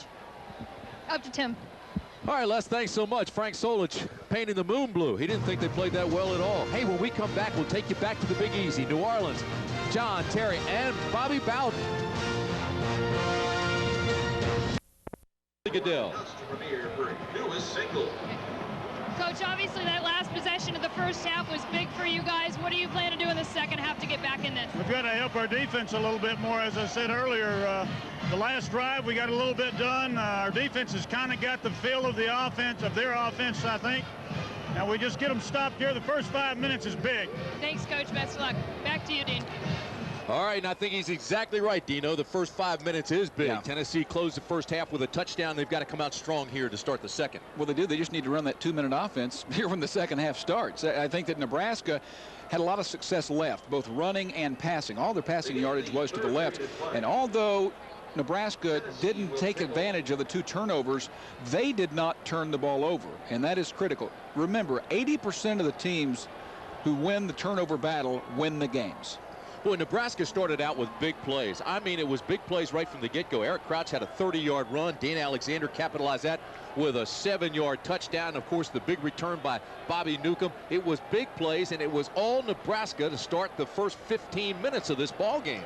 Well, it was, and you've got to respect the fact that Tennessee regrouped. Chavis, as you've mentioned, figured out a little bit of what they're doing. The one thing about Nebraska, though, is sometimes they are good enough that you know what they're going to do, and they do it anyway. Well, T. Martin was 5 of 6 in that last drive. His only miss was a clock play. Down to bring it out to the 20. Take a look at these big plays. Well, we started with the option play. Crouch sets up the first touchdown, and Deion Grant just kind of waves at him. 7-0. It goes to 14-0 when Bobby Newcomb gets his hands on the football for the first time. So special teams early goes to Nebraska, although Frank Solich was right. They've not kicked the ball particularly well. Well, then Josh Brown added a 31-yard field goal. It was 17-0 Nebraska. And to be honest, Tennessee was on the fence. It looked like they were going to blow them out of here. But then T. Martin, as we said, came up big right before the half. 2-minute drive, 5 of 6. Has only missed the clock play. They scored on a touchdown pass to Stallworth, and it's 17-7. First down and 10 for the Cornhuskers. On the option and the late pitch. Alexander, a gain of 5. He's still good. And the ball's loose. Trying for the extra effort, and Tennessee says they've got it. The Volunteers with a big play to start the second half. It was Overstreet who forced the fumble when he was going for the extra yard. Take a look at it. Well, this was well blocked. But Buckhalter, going for the extra yardage, doesn't secure the football. And this has been the problem with Nebraska all season long. That one should not have been stripped away from him. That's the break that Tennessee has needed, although they do have a player down right now. Hey, Billy. Boy, look at this. I mean, they just were wrestling and scratching and clawing. All of a sudden, that ball came loose. And head coach Phil Fulmer said they had to do it in the first 5 minutes, and the defense responds. Well, I don't know about the next part of the 5 minutes, but the first 17 seconds has gone pretty well for Tennessee. Well, 49 fumbles for Nebraska in the first 12 games, 24 of them lost, 10 in the red zone. Take a look at this, Dean. Well, Nebraska does it in a myriad of ways. That time, Eric Crouch puts it on the floor against Nebraska, or excuse me, against Texas, and then Alexander fumbles against Texas. And then the dropped pitch. This happened several times this year. And it's right several times this week. We saw it at practice. That's right. They did it at practice. Now, Nebraska will come back, and they will say, as you see, the fumbles lost. Look at that. This season, 25-18 is the second team at Ohio. Well, and those are only the fumbles that were lost. Again, we tell you they had 49 fumbles. They got a lot of them back. 14:43 to play. Still have a Tennessee player on the field. We'll take timeout. We'll be back. John Henderson, the 6'7" sophomore. He had his ticket punched, and he's up and he's back on the sideline and appears to be okay. Listen to this. Wow. Helmet to helmet, hat to hat. Well, and he replaced Billy Ratliff, who was a key player for this defense for Tennessee, and Henderson's played pretty well. First down, Tennessee. Martin. It's complete. There's a flag that comes in behind it.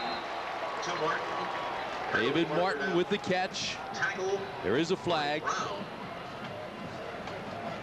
David Martin, 6'4", 210-pounder. And this is against Nebraska. Pass interference. So a pickup of 7, and Tennessee continues to move the football. Just the way they ended the first half.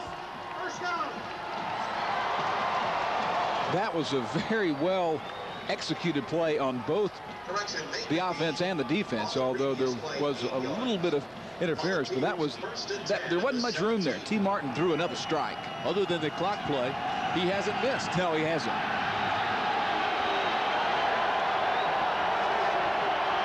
First down, Volunteers. Very loud in here. T. Martin with the audible. Watch those. Oh, that one's almost picked off. Dangerous pass. And Brown almost had it. Now let's take a look at Morgan Stanley Dean Winter first half statistics. Well, there's not much difference in this game. Now, Nebraska jumps up there with almost 100 yards passing, which is a little bit surprising for them, but the total yardage about the same. Turnovers, not that big a deal because there weren't any points scored off of them. and the third down conversion. So statistically, what that tells you is we have a close game, probably closer than the 17-7 score that it is right now.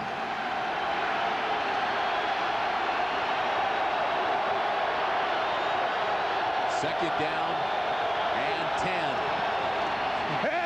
Mark, same play. Caught inside the 10 by Parker. They'll mark it at the 7. They have found what they like. And even though they're going against Ralph Brown, they want to run this little glance route, this little skinny post. So basically, they get man-to-man coverage, bring him under, and throw it hard. Eric Parker has made at least one reception in every game this year. First and goal, Tennessee. Parker in motion. Try the running game with Henry. And Travis Henry to the 4-yard line. Travis Henry started the last 2 games for the injured Jamal Lewis. He went over 100 yards in both. He had that terrible hit and the injury, which was very scary in the last game against Vanderbilt. The blocking on the interior much better that time, but it was a great job of tackling by Ortiz, number 37, another sprinter linebacker who was a heck of a player, and he grabbed on and held on over to the touchdown. That was the first run after 11 straight passes. Here's the second run, and it's a touchdown. Travis Henry. And the Volunteers come out to start the second half with a lot of fire.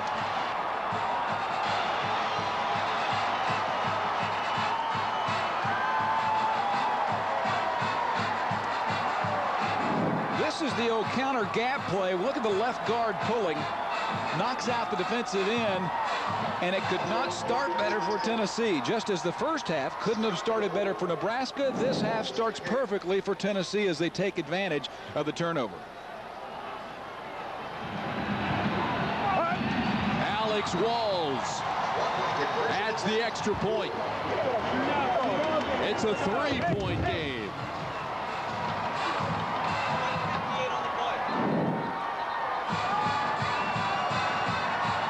From the eyes of Travis Henry, your eyes get big when you see a hole like that, especially when the team you're playing against is Nebraska. This guy is a power runner. He gets by with his low center of gravity being the best thing about him, and Nebraska tacklers can attest to that now. You know, he is a guy the last few games who's rattled off 132, 79, 179, and 153 yards. That's pretty impressive. They play some defense down in the SEC. He suffered that bruised spinal cord and mild concussion in the Vanderbilt game December 16th.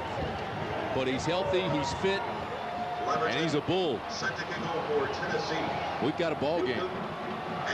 Yeah, I think now the onus goes back on Nebraska. Yeah, they still have the lead, but the momentum clearly with the guys in the white and the orange.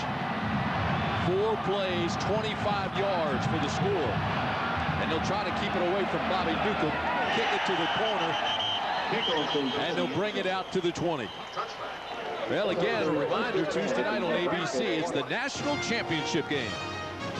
The Seminoles look to give Coach Bobby Bowden his first undefeated season and second national title. But can Michael Vick and Cinderella Virginia Tech upset the Noles for the first national title ever in Blacksburg? Number 1 Florida State battles number 2 Virginia Tech. The Nokia Sugar Bowl Tuesday night. And don't forget, they'll be playing for the Sears Trophy, emblematic of the best that college football has to offer. There it is, down on the sideline tonight. Have to keep an eye on that. Dean Blevins will try to get it out of here.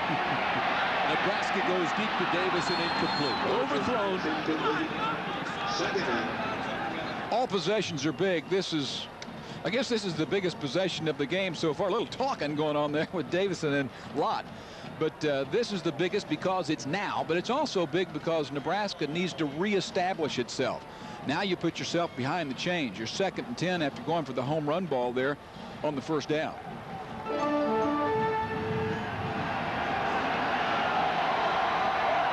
Tennessee showing man coverage on 2nd and 10. They run the option. The pitch outside. And Alexander is tagged after a 4-yard pickup. And you can hear that up here. Let's go downstairs to Leslie. Good news on John Henderson. He just suffered a neck stinger. He's expected to be back. And also good news with Darwin Walker. He's already been back in the game. He had that sprained MCL in the first half. They put a brace on him and taped it up. He tried it out on the sidelines. He was good to go. Tim? All right, Leslie, looks like T. Martin has a headache. They're working on him on the bench. Hey, everybody's going to have a headache. If you don't have a headache in this game, the coaches tell you you're not doing your part. The I-backs and the tailbacks, that's exactly what these coaches told them. Get your head in there and knock it around a little bit. 3rd down and 5. Play action. Pressure on Crouch. And he throws the completion to his big tight end. That'll be a 1st down. They will move the chains. Very nice catch made by the freshman Aaron Galladay. Well, that's a nice job by Eric Crouch of buying time. He was very, very poised on this play. I don't know if you'd have seen him do this last year. Watch him buy some time as he goes backside, a little bootleg here. He feels the pressure from Ellis, finds his receiver, and the freshman makes the grab on a perfectly thrown ball. Great job by Crouch. Galladay is a low 6'4", 270-pound tight end. Big, strong guy. 1st down again, play action. Crouch is hit from behind and hit hard by Sean Ellis. Ellis followed him all the way across the field, and he's not getting up. Nebraska's going away from its bread and butter. They are a run team. They are a team that establishes physical superiority with a power game and with an option game. They're coming out here throwing on the first play of the 3rd quarter, and now they've tried to throw the past 2 plays. I think you've got to go mix it up and try to throw it right back at Tennessee, the team that you physically manhandled in the 2nd half of the game down in the Orange Bowl 2 years ago. I have to tell you, after that hit, I wanted to see if Crouch would get up, but it's Ellis who stays on the ground. Take another look at this. Ellis came off the backside and followed him all the way across the field. Now watch this. Oof. Oh, you know, he caught a knee from his own man. He did. On the way down. Well, there's timeout on the field. We'll take one as well. We've got a ball game now.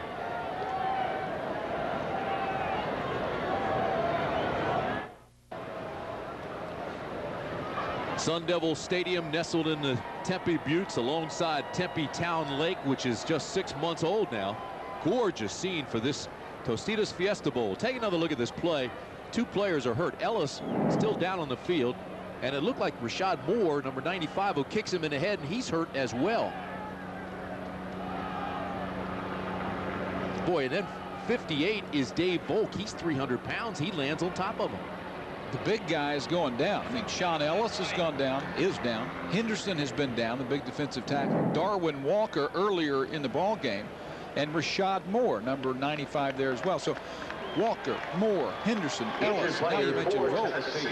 Moore had his knee hit him right in the helmet, and he is on the sideline trying to work the kinks out as well. Now, John Chavis is in better shape this time around than he was 2 years ago. They did not have the defensive front depth. Now he can go in and replace Ellis with D'Angelo Lloyd for some quality snaps, and Hainsworth can get in for Henderson, and Moore for Walker, and Jackson for Overstreet. So the depth is helping. So it'll be 2nd down and 15 for Nebraska. Out of the shotgun. Crouch has pressure again, throws the screen, it's dropped. Incomplete. You know, Dean, I agree with you. They've gotten away from the run, but you don't feel like these tailbacks are like the typical Nebraska tailbacks. Well, they're really not. I mean, they're big, strong, powerful runners, but when I think of Nebraska football, I think of Mike Rozier back there. I think of Amon Green, who beat Tennessee as part of that club a couple of years ago. These guys are not difference makers. And when you don't have a difference maker or I-back, and you don't have Wistrom, your tight end, it puts a lot of pressure on the quarterback. That comes from a guy who played quarterback at Oklahoma and was 4-0 against the Cornhuskers. Crouch on the quarterback draw. Not going to get there. Matter of fact, he doesn't get back to the original line of scrimmage. Stevenson takes him down with another big play by the Volunteer defense. Well, they have played outstanding. This first 5 minutes could not have gone better for Phil Fulmer.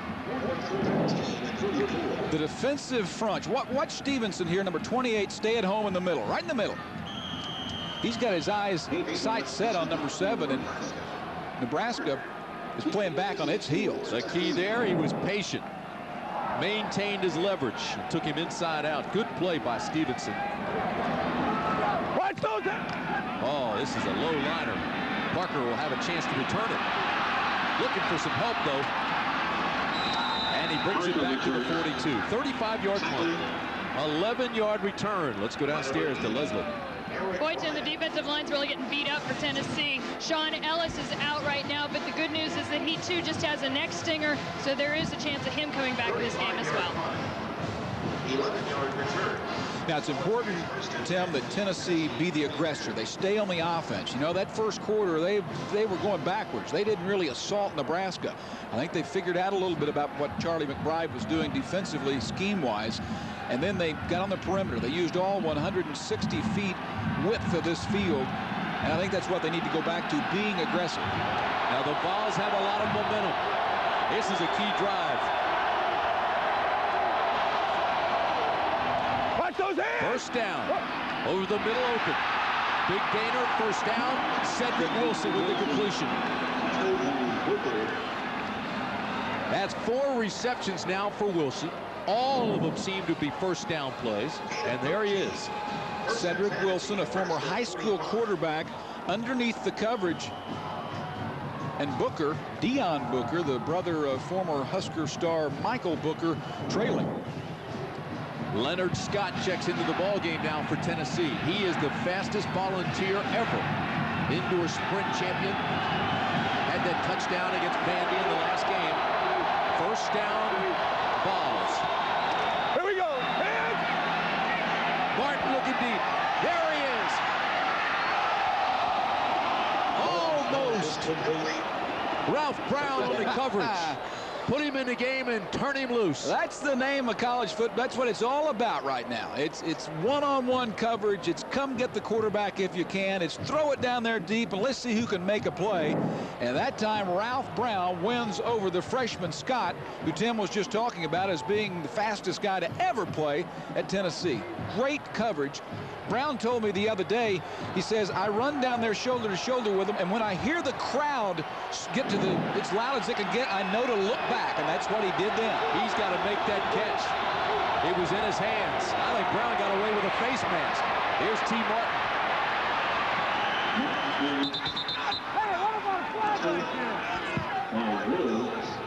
Take a look at this again, Dean, because the ball hits his hands. It's not touched. Scott's got to make the catch. But watch Brown getting away with a face mask on the end of this play. Now watch this. And look at that. He's got his face mask with the left hand. Does have his face mask. And you know, it appeared to me that he was actually pushed originally by the receiver, but that's not going to be called very often. Third down and 6. Martin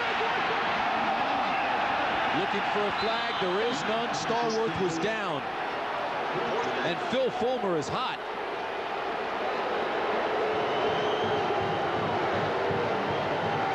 That's a Steve Spurrier move. You throw the hat. I guess they all do it in the SEC. He doesn't have a visor. He's got a hat. Well, take a look. Stallworth ended on the ground. How'd he get there? We'll take a look at it when we get a chance. Leverton on the punt on 4th down. Trying to pooch it again to the corner. It'll hit inside the 10. Great kick. And again, they'll down it. This is exactly the opposite of what happened in the first half. Nebraska was pinning Tennessee back within its 5-yard line. A 39-yard punt. And here comes Tennessee. Here's the controversial call. Keo Craver playing against Stallworth. Bumps him, bumps him, bumps him. Ball might be in the air. Fulmer wants a flag. No flag because that's an uncatchable ball. It doesn't matter even if he were hitting him while the ball were in the air. That was the ruling, but I disagree. How do you know that ball was not catchable? I think he could have gotten to it. Nebraska's backed up and they get a big gainer. And Alexander all the way out across the 10 to the 11. You think he could have caught that? But Wilt Chamberlain wouldn't have been able to catch that one a couple of years ago. Well, I know you thought it was 20 yards downfield. I thought it was about 8. He was knocked down 6 yards from the line of scrimmage. There were 2 close calls going against Tennessee. How about this? Yesterday, Georgia came back from a 25-0 deficit to win. Now another SEC team, Tennessee, coming back after trailing by 17. Dan Alexander bobbled the ball, almost lost it, but he got the first down. Well, it almost worked in reverse, though. My alma mater, Oklahoma, came back, I think 21-3. They were down to David Cutcliffe's team, the former offensive coordinator here for many years for Fulmer.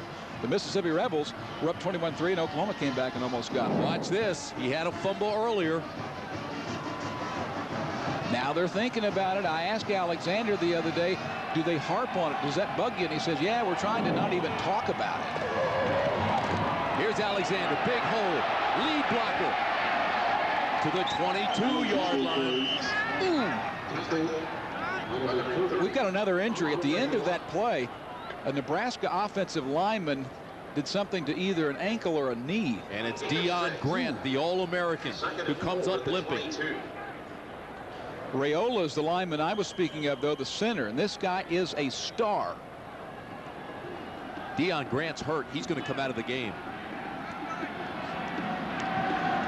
Survival of the fittest, partner. That means Mickey Allen, the sophomore, will have to come in and take the All-American's place. Second down and 4. Option. Alexander. Second effort, got it. We are having some collisions out here. You mentioned Mickey Allen coming in for Grant. Mickey Allen will hit you. Number 29. We'll keep an eye on this cat all night long because he is perfectly suited to be the alley player, if you will, against option. Watch 29. I'll tell you this. He's only 175 pounds. But, folks, he knows the difference between come here and sick 'em.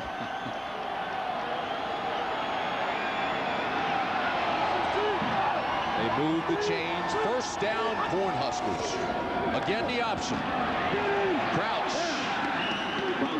May have lost a yard. Stevenson got there and made the tackle. Take a look at the FedEx game summary, Dean. Here's Tennessee, 22-21. Well, they have a balanced offense. For the season, there you see their rush numbers, 4.6. But Crouch is total yards 128. That's a key number in this game so far. He got some numbers early, but he hasn't been able to do anything on the ground. In fact, the last 27 rushes for Nebraska, they've had 4 for loss, and only 1 of them where they've gained more than 8 yards. Second down, they're calling it 10, but it's almost 11. Here's Dan Alexander again with a blocker in front of him and a flag. This is going to come back holding against Nebraska. Penalty marker down. And this will be a penalty from the spot of the foul, not from the spot of the last play.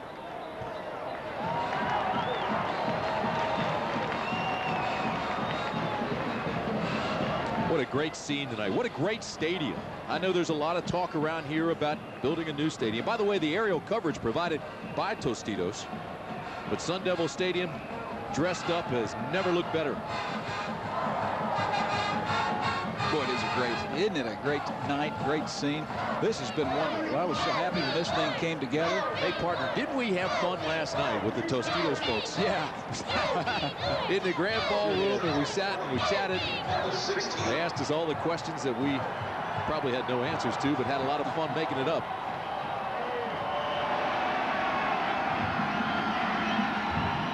This bowl has come a long way. I played in it back in 1976. Fred Akers up at Wyoming was coaching Tim, and the bowl was in its infancy, and it has come a long way. This is as good as it gets. I told you I didn't quite make it. We lost the final game to Miami down in the Orange Bowl. Missouri came that year. Here's the shuffle pass inside. And Newcomb picks up about 6. Bobby a little feisty there at the bottom of that pile. He's probably a little frustrated because they've moved him all around, but he has not gotten his hands on the football very often. Never seen the flu pass around as much as we've seen it. We saw it over in Hawaii. We saw it here in Tempe. I may have a little touch of it, but I know Bobby Newcomb has it. He says he's weak. He had it the other day. Here's that little shuffle pass inside. It's a Quarterbacks like it because you get yardage for the pass. You know, that's only the 5th touch he's had all night long. 3rd down and 13 for Nebraska. Watch it!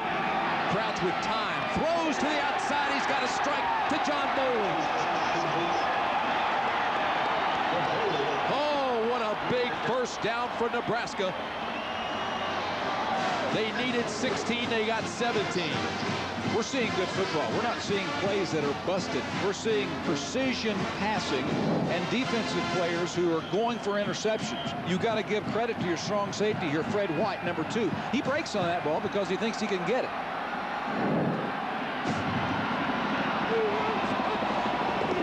First down, Huskers.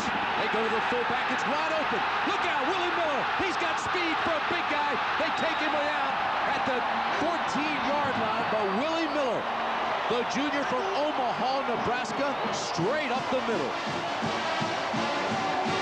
47 yards. And that's the beauty of the Nebraska offense. Just when you think you kind of have them caged in, they get you thinking outside. They get you thinking option. They get you thinking multiple pass options. And then they bust it right up the middle. Simple little belly play, and Willie Miller is dragged down by Westmoreland. Oh, that's a touchdown. Willie Miller, 6'1", 245 pounds. And for a big guy, he can roll.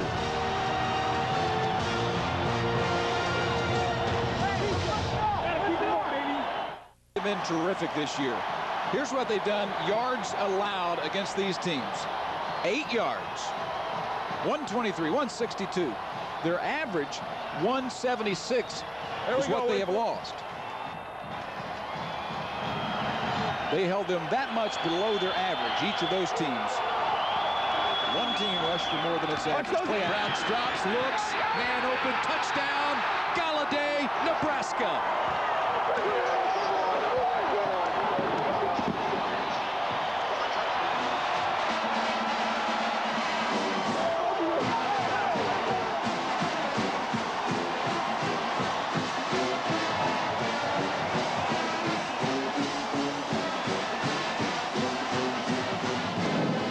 Huskers lull you to sleep. They come back with play action. They're aggressive. That's what you got to like. And we were questioning earlier whether they should be throwing the ball as much as they are. Well, when you catch it, it's a good call. Frank Sowich likes his call there. That was a strike. Okay, they add another one. Josh Brown, perfect.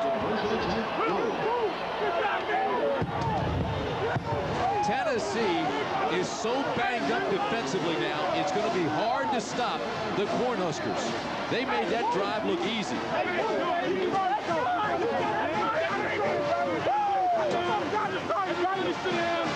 Boy, they'll be asking for volunteers. Here's a look at Sean Ellis. He's hurt. He had to leave. John Henderson, he was banged up. Remember that? Henderson had to come out of the ball game. Darwin Walker has been in and out. Westmoreland's already playing with a bad knee, and Deion Grant had to leave. Well, and Rashard Moore did as well. So we've just rattled off 8 defenders. Some of them have been on blows that were just glances, and some of them have been the result of Nebraska being very physical. And if you'll remember, that's what was the difference in the game down in the Orange Bowl. So Tennessee has looked forward to a payback night. They say we're ready for this game. We're bigger, we're better, we're stronger. Well, now's the time to prove it. So the Husker lead back to 10. Leonard Scott prepares for his return.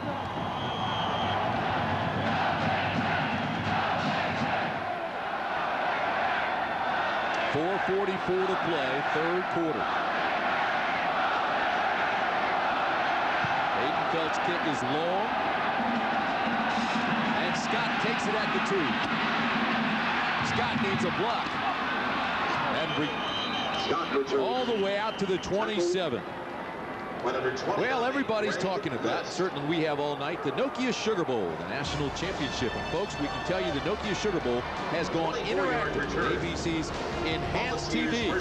Get real-time stats and more while you watch the game. Log on to ESPN.com or ABC.com on Tuesday, January 4th. That's this Tuesday for the BCS National Championship game. Nebraska is going to be getting upfield with their defensive front. I think you're going to see Tennessee balance this thing out, throw it, but also bring some counter gap at them. I think the offense for Tennessee now becomes their best defense. They've got to milk the clock and get a good drive going and keep that Nebraska offense off the field. And that's the play, counter gap, that I anticipated, but Nebraska does a good job of plugging it up. Travis Henry, the ball carrier. Counter gap, you see the counter step in the backfield, the left guard come over and crunch his man, but Nebraska's not moving very freely that time. Carlos Polk, 255 pounds, a middle linebacker, is tough to move. Second down and 9. Again they run, and this time there's a big hole. Travis Henry to the 37, close to a Tennessee first down. There's a look at a big freshman, Galladay. That's the great thing about college football. One game you'll think you're not going to be much of a factor. The next one you're a star. He actually was able to start in the Big 12 championship game because of that injury to Wistrom. Now he comes back again, is playing well, and he is a terrific blocker on top of all of that. They move the chains.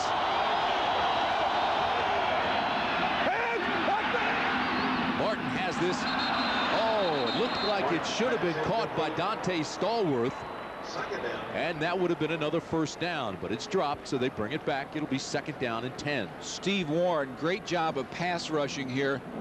He gets an old hand slap and a rip on the center.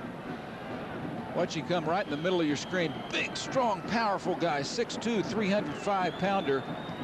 And he's a guy that had to work a lot in flexibility in the offseason to even be out here because he's had a lot of back problems. What was it he was doing? Kickboxing. They Yeah. tried to get him to take ballet. He says, I'm not taking on the 2-2. I wouldn't laugh at him if he did. So they put him in martial arts, and it's helped. Coming with a blitz. They run against it, but it doesn't help. Aaron Wills with a tackle from behind.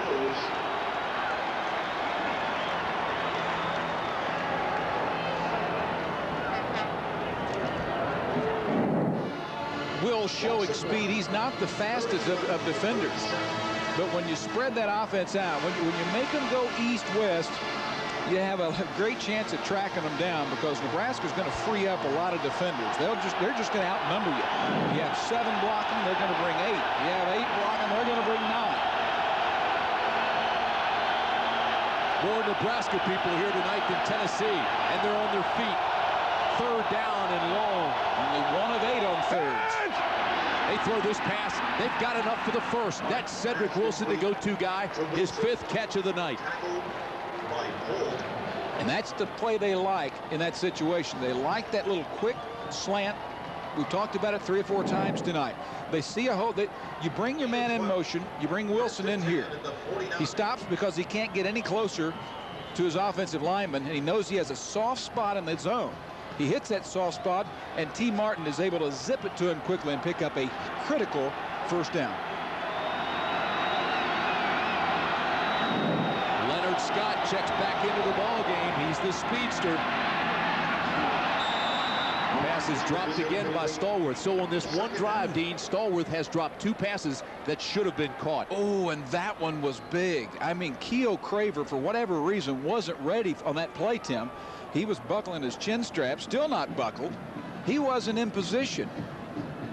And so Stallworth has a step on his man, and I think he would have gone the distance. Let's watch this. Watch him. Keo Craver is following him by about 2 yards. Oh, that's 2 on this drive that he should have had. Keo Craver might have gotten him there. If he doesn't make that tackle, he's free to go 52 yards.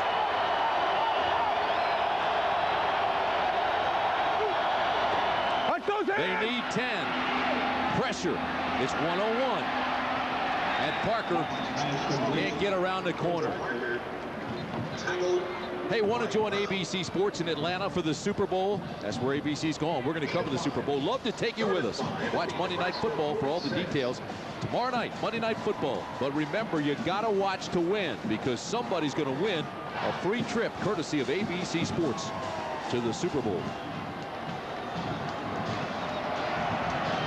1:45 to play, third quarter. Nebraska by 10. Third down. Who makes your plays? T. Martin. He'll be called on again. They need 5. Incomplete. It was intended for Cedric Wilson.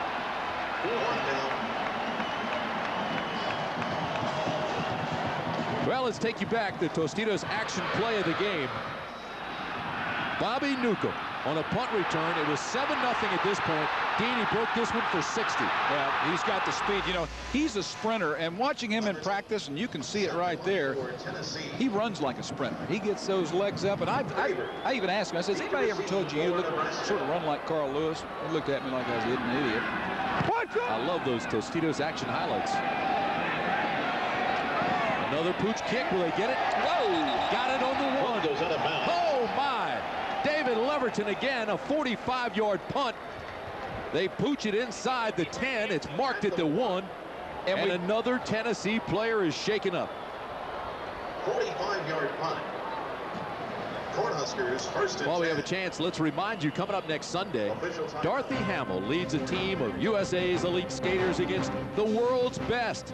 Michelle Kwan, Todd Eldridge, Sarah Bonnelly, and Elvis Stoico. They'll all be there, among the biggest names in skating who put their reputations on the ice. It's the Kerry Lotion USA versus the World Figure Skating Challenge coming up next Sunday, 4 Eastern, 3 Pacific. It's all part of Super January here on ABC. You know, Tim, in looking at the crowd from our vantage point, which is just spectacular up here at the very top, it appears to me that the trade-off here, it's like 8-1 Nebraska. You didn't hear a lot of noise when that ball was kicked out of bounds on the 2-yard line, whereas had that been Nebraska, it would have erupted. And I guess part of the reasoning is that they traveled here a year ago for this championship game, and there were other concerns as well.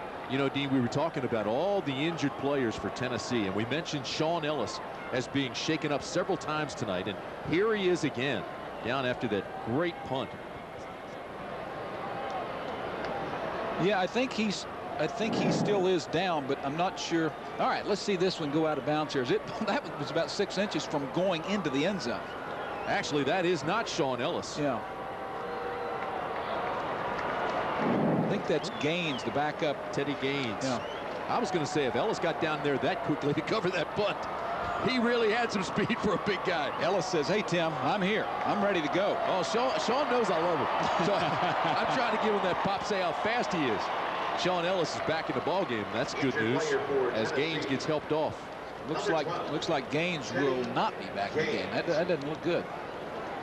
All right, now Tennessee's right where they want to be. I mean, if you're going to give the ball to Nebraska, you might as well make them go 99 yards.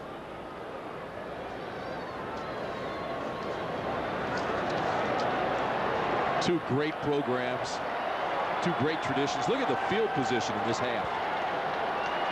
Just the opposite in the first half. I mean, everything that has happened here in this quarter is just the opposite of what happened in the first quarter. Well, the last time Nebraska had it, they went more than 90 yards and got the touchdown. Here's Crouch. Paul dangerously close to the goal line. Gets it out. Maybe a gain of 1. That's a little wrinkle to their option game. It's really a quarterback keeper. They don't even have the option to pitch that ball back. As Crouch has his backfield mate, watch this man in the backfield. He'll come through. The fullback, he's not giving it to him. So the I-back comes up and is the lead blocker on Westmoreland, who makes the tackle. This Tennessee defense is banged up, but you don't want to fool around in that end zone too long. They'll get after you. Second down and 9. Big hole. It's Miller again. He broke the big one last drive. All the way out to the 15. It's a first down, Huskers. Nebraska doing the blocking up front. Russ Hochstein, look at him, number 55, open away there. And he also gets a block by Applegate. And Tim, that's the scary thing when you play this pressure defense as everyone is playing around the country, and you get 9 or 10 men within 3 yards of the line of scrimmage. You bust through that line of scrimmage and it's pay dirt. Hochstein, 6'4", 290, got a big block there. You're right. Here's Crouch. You know, Dean, they run that speed option.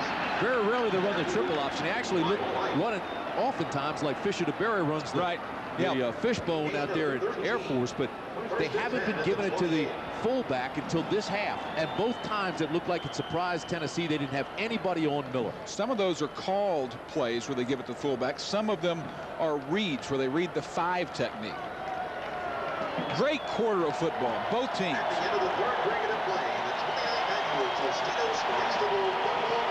The end of the third quarter.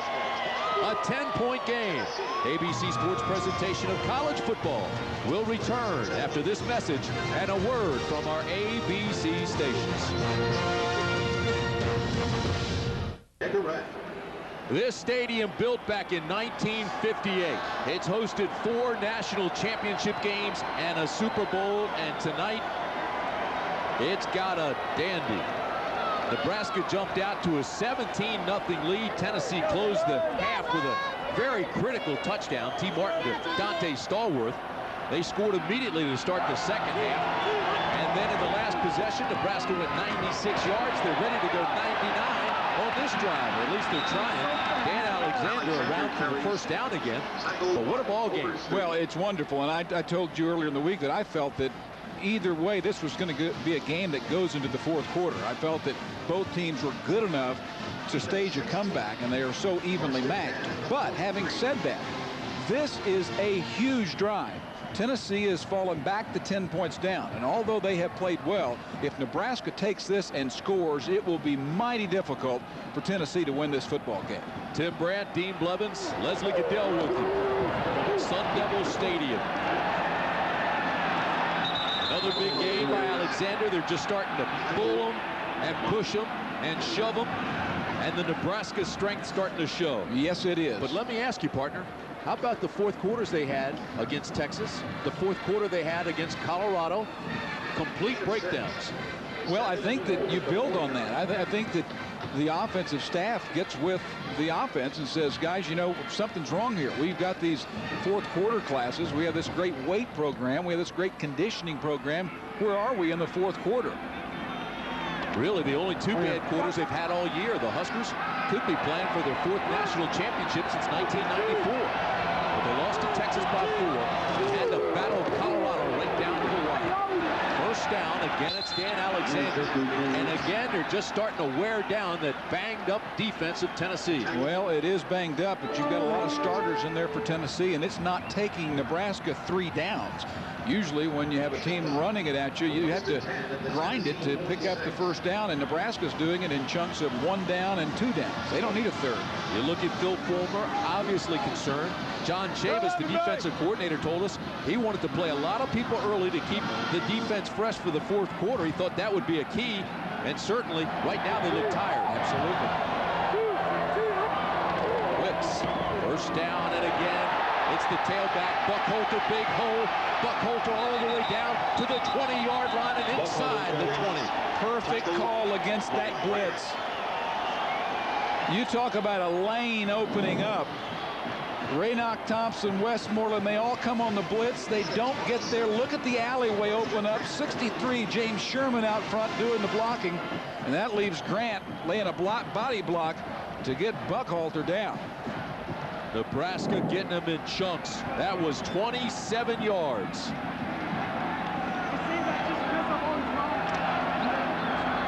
They haven't had to throw the football at all. It's been all on the ground, Tim. That's a good block. Fullback, Miller, carrying tacklers to the 13. By Walker.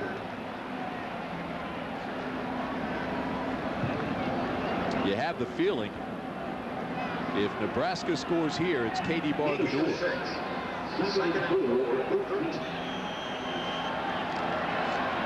Tennessee needs a turnover. It appears that it's going to be hard to stop these guys. They need to force a turnover, and Nebraska has done that a lot this year. Second down, big hole. Alexander inside the 5. Correction, it's Buckholter down to the 3.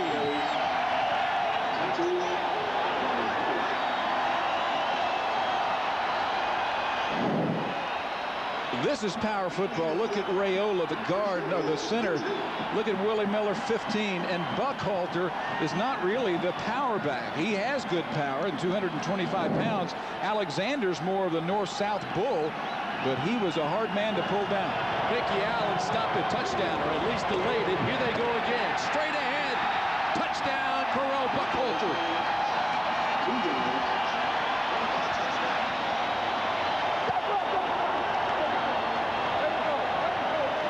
Nebraska start to flex its muscle.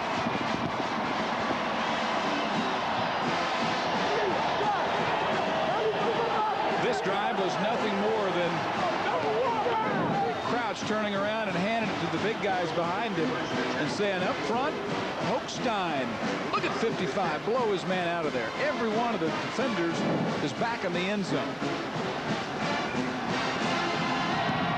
Extra point is good. Tempe start to flare. Knocks down with a key block to the man. These guys said, we'll come out, we're going to take care of Tennessee, and then if there's any way you can arrange it, we'll beat the winner of Florida State, Virginia Tech.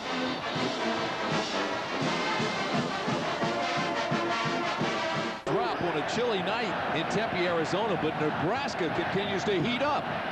31-14. And in the last two drives, the last two possessions, the Cornhuskers have gone almost 200 yards. Well, that's pretty impressive, particularly the last one coming all on the ground. Tennessee knew what was coming at them and couldn't slow them. So now they've got to have a big punt or big kickoff return or score quickly. A 96-yard drive, 99-yard drive. Now Tennessee has to answer. Here's Leonard Scott. It's back to the 19.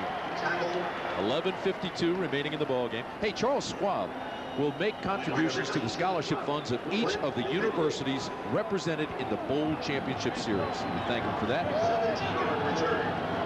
Hey, what a heavyweight fight. We said earlier that this game was going to be like a heavyweight fight. Two terrific programs. One team came out in Nebraska and got a knockdown in the first quarter, first few rounds, and Tennessee got off the deck. They knocked the Huskers down. And now Nebraska's back on top, seeing if Tennessee can do it. Well, they said T. Martin is a warrior. We'll find out. He's got to make some big plays. Here he is, looking deep, looking for Scott. Overthrows him. Had him, though, Tim. That was Stallworth. I said Scott. Yeah, well, those guys are both going to be stars. I mean, you can put them together because Stallworth and Scott are two speedsters who have terrific talent as young receivers. And when I think of Tennessee, I think of terrific wide receivers. You know, Peerless Price was a big playmaker last year. But one of the things that hamstrung this team this year is they didn't have great wide receiver play early. Cedric Wilson was a go-to guy, and the other guys finally developed. Second down and 10. Swing pass. Stallworth drilled. Ralph Brown rather, just tattooed him.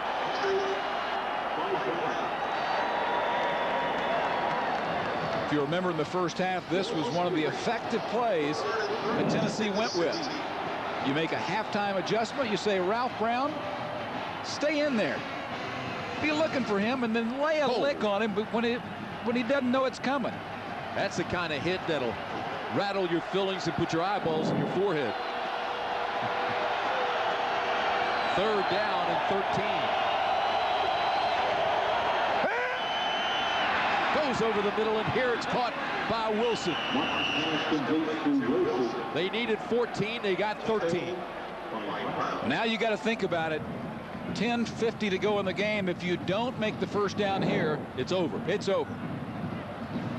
Let's see. I think you've got to go for it. I think Nebraska is doing too much offensively to not go for it. 10:39 still to go. Phil Fulmer will ponder this one.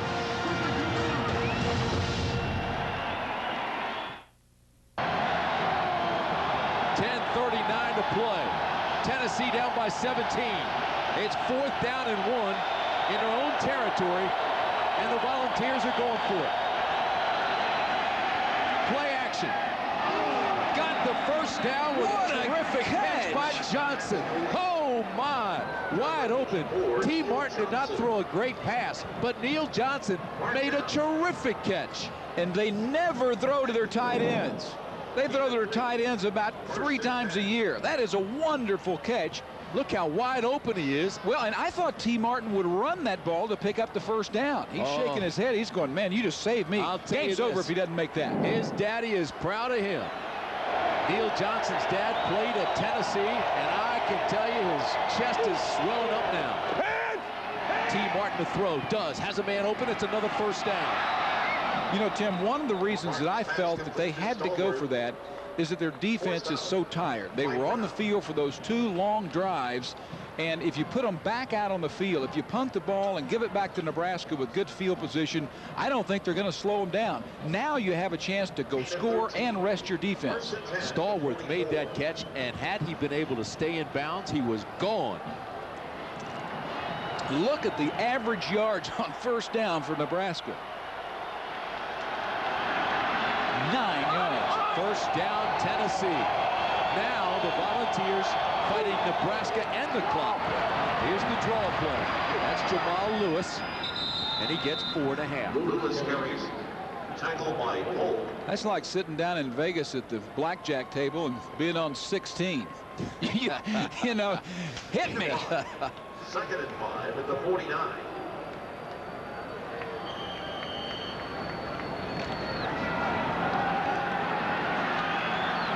Second down, call it a long 5.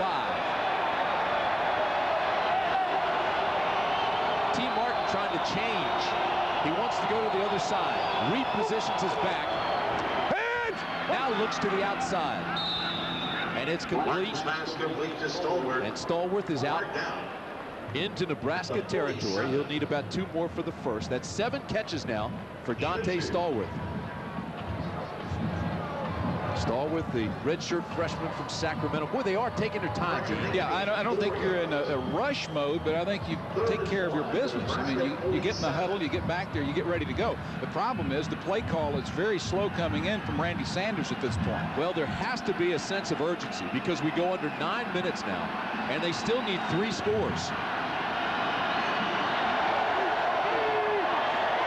3rd down and a long one, almost 2. Henry, big hole inside the 40, but there's a flag down. Travis Henry had just checked back into the game. Tackle by Booker. Penalty marked out. Critical call here. I would think it would go against Tennessee based on where it was thrown, but that was the counter gap that was open. It is against Tennessee. Boy, last year's game, the national championship game, Tennessee and Florida State, 23 penalties, 7 turnovers. Yeah. Both teams very, very rusty. 6 men up the line of scrimmage. 5-yard penalty.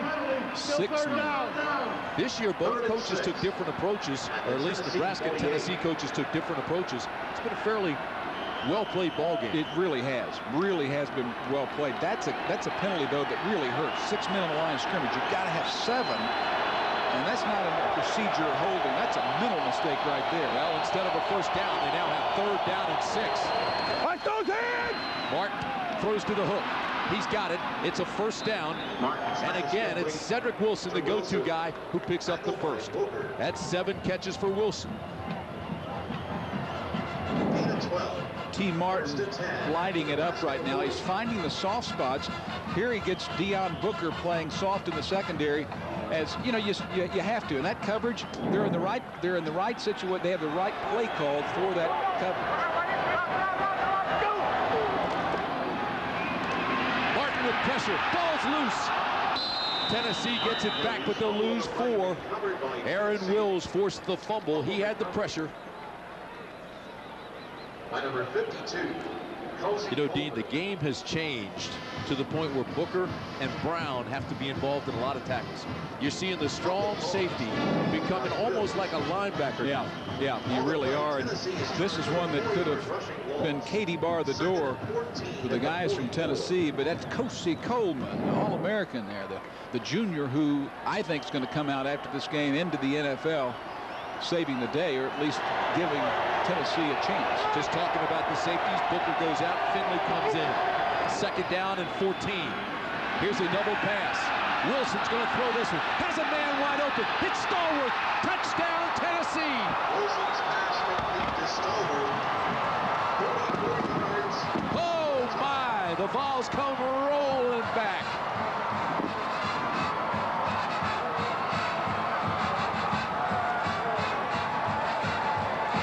This is a play that I saw the other day in practice, and it went exactly like this. We told you that Cedric Wilson is a former high school quarterback, and this is a play that was set up perfectly. They've run this play a couple of times tonight, but this time he pulls up. It was a lateral, and he throws a strike. And did they ever need it, Tim? Alex Walls splits the sticks. It's a 10-point game again with 7:25 to play from the Tostitos Fiesta Bowl in Tempe, Arizona. Stallworth with the score. The pass from Cedric Wilson.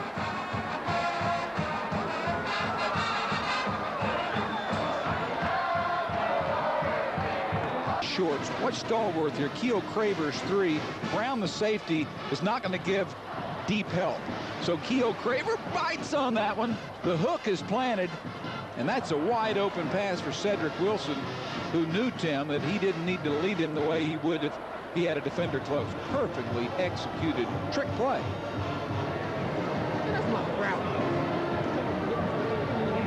Pretty good combo right there. Meanwhile, Tennessee lined up for an onside kick. Nebraska took a timeout to regroup. Now they've got the hands team in, and Volunteers will try what looks to be the onside kick. David Leverton is the kicker. Here we go. That ball is loose. Still loose and knocked out by a Tennessee player. It'll be Nebraska ball, but it was loose for a long time. Well, now, that tells you a couple of things here. I mean, it's only a 10-point game. That tells you that, number one, they like their chances of they've got a good kicker. And once this goes 10 yards, it's a live ball. Yeah, but Tim, I think it's really early. No one has possession of it, so the ball goes to Nebraska at the point where it goes out of bounds. But 7:23 to go in the game, that's a very early onside kick.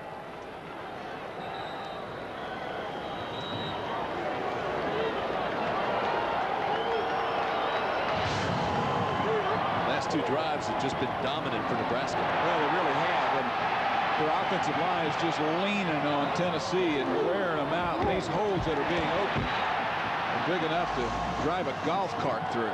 Last two Nebraska drives, 96 yards and 99 yards for touchdowns. Here's Buck Halter.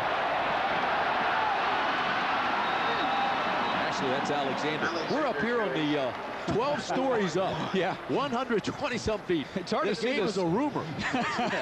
It's hard to see the difference between a 6 and an 8 on that jersey from up here. But I'm still a little surprised that you go with the onside kick. You know, I don't know if that tells Nebraska that we're a little concerned about slowing you down.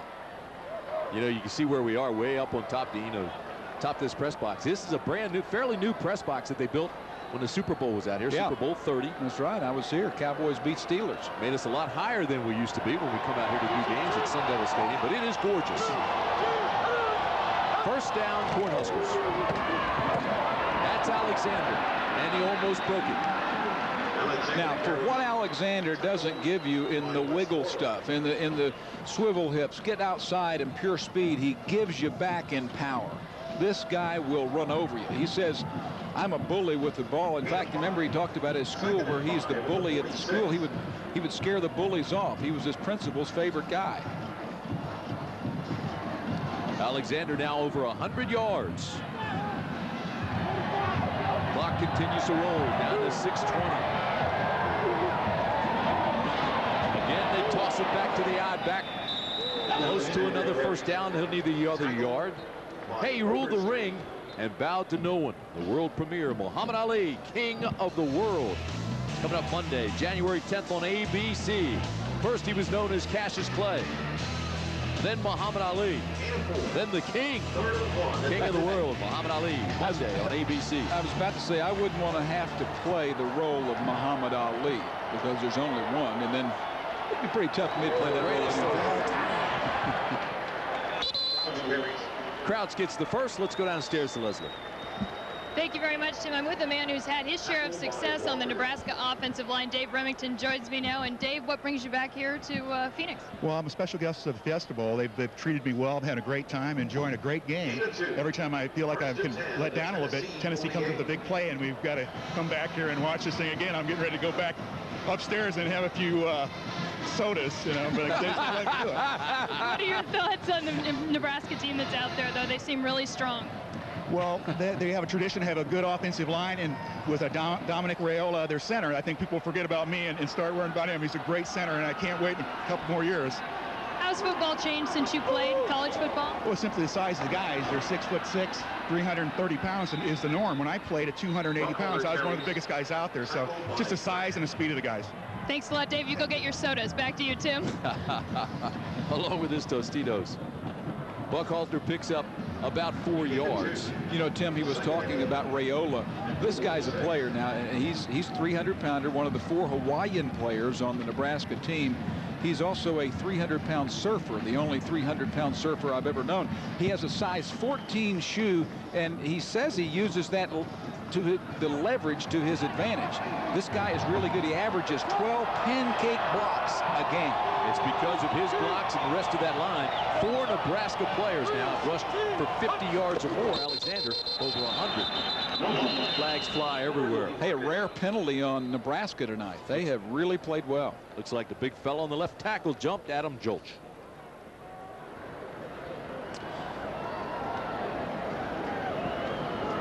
Prior to the snap, ball starts, offense, 5-yard penalty, still second down. You know, as good as Nebraska is, this was a team being in turmoil in September. A crisis week. Quarterback Eric Crouch was rumored to have quit. He went home to talk to his parents and his coach, and then he came back. The quarterback controversy between Crouch and Bobby Newcomb. Running back Buckhalter quit for 3 days. D'Angelo Evans quit. They wouldn't let him back. So it was a team in turmoil. And I have to tell you, Frank Solich, just an even-keeled guy, kept a great balance, closed the door on Evans, brought everybody else together, a new resolve, and boy, they've turned it loose. I agree. That's why he's a Big 12 Coach of the Year. Okay. While we have a chance, let's take a look at the Nokia team comparison. And let's look at how this game has turned. It has turned on what Nebraska football is all about, rushing the football, 284 yards. When you combine that with the fact that they've only had 1 turnover, it's usually a W for Nebraska. And it appears that that's what it's going to be, although if they turn it over, T. Martin can sure turn this thing back around. Old adage in football, coaches love to say it, that blocking and running breaks football down to its simplest terms, and right now Nebraska just being a bullet. 16 straight runs by the Cornhuskers. Wow. Here they are again. Miller straight ahead, carrying tacklers. First down, Huskers. Tell you what, Nebraska was a little bit put off by some comments that Raynoch Thomas made, talking about Nebraska using the chop block, the cut block. Thomas is a linebacker who felt that his linemen were chopped in their game they played a couple of years ago. In fact, he went as far, when we talked to him on camera a couple of days ago, to call Nebraska wimps. And I think they're trying to send a message back that Nebraska football, Big 12 football, is really not full of wimps. Well, the only other time they played, Nebraska beat them up pretty good, 42-17. That was in the Orange Bowl. They called this the revenge game, Tennessee did, and they are only down by 10. But to be honest, Nebraska, like they did in that Orange Bowl game, starting to dominate and just take over the game. You know, Tim, you mentioned Coach Solich a moment ago, and I think one of the things I really admire about him is he has that stoic demeanor. He's always steady and he's purposeful, but, you know, he talks about not being up and down. He says, if you are up and down, your team's going to see that. In the fourth quarter, they're going to be that way. And he didn't lose. He was unflappable when Tennessee was coming back, and he's the same guy has been all along, and that's the kind of guy Tom Osborne was before him. Well, and he followed that legend, Dr. Tom, and certainly Devaney before that. He's done a heck of a job. 20-5 record coming into this. Eric Crouch around the left side. They knocked him out of bounds on the 27-yard line. Well, we're going to tell you this again because it is that big. We want you to join ABC Sports in Atlanta for the Super Bowl. Now watch Monday Night Football for all the details this Monday night, tomorrow night. But remember, you got to watch to win because ABC Sports wants to send somebody to Atlanta for the Super Bowl, courtesy of ABC Sports. But you've got to watch. You know, Eric Crouch has a great future with this program. This is a team that next year is setting itself up for a chance to win the national championship. He's a sprinter. He told me he's going to try to run indoor track. He's that fast at Nebraska this spring. Third down, close to a first down. I think he got it. And this ball game is over. You know, at this time, you have to say Nebraska is really as good as anybody in the country. As a matter of fact, they were so dominant. They appeared to be untouchable, but they were challenged only once after a 6-0 start. Then turnovers made them appear vulnerable. They lost to Texas, and then here they are again, just like they started. Very, very strong. Didn't get the first. Fourth down and very short. Less than one. Almost inches. Crouch got the first. And the clock down to 1 minute and 20 seconds. Well, you know how some teams worry about whether they can pick up a fourth down when it's short? Was there any question about picking up a fourth down when you line up behind those guys? Let me take you through them again. Jolch, 320 pounds. Sherman, 295. Raiola, 300. Holstein, 295, and Volk, 300 pounds. Well, there's also a youngster out of Midwest City, Oklahoma, John Rutherford, who is number 66. He spends as much time in that lineup as do Jolch and Volk. He's the third tackle, and he can play, and he's also 300 pounds. First down, Nebraska.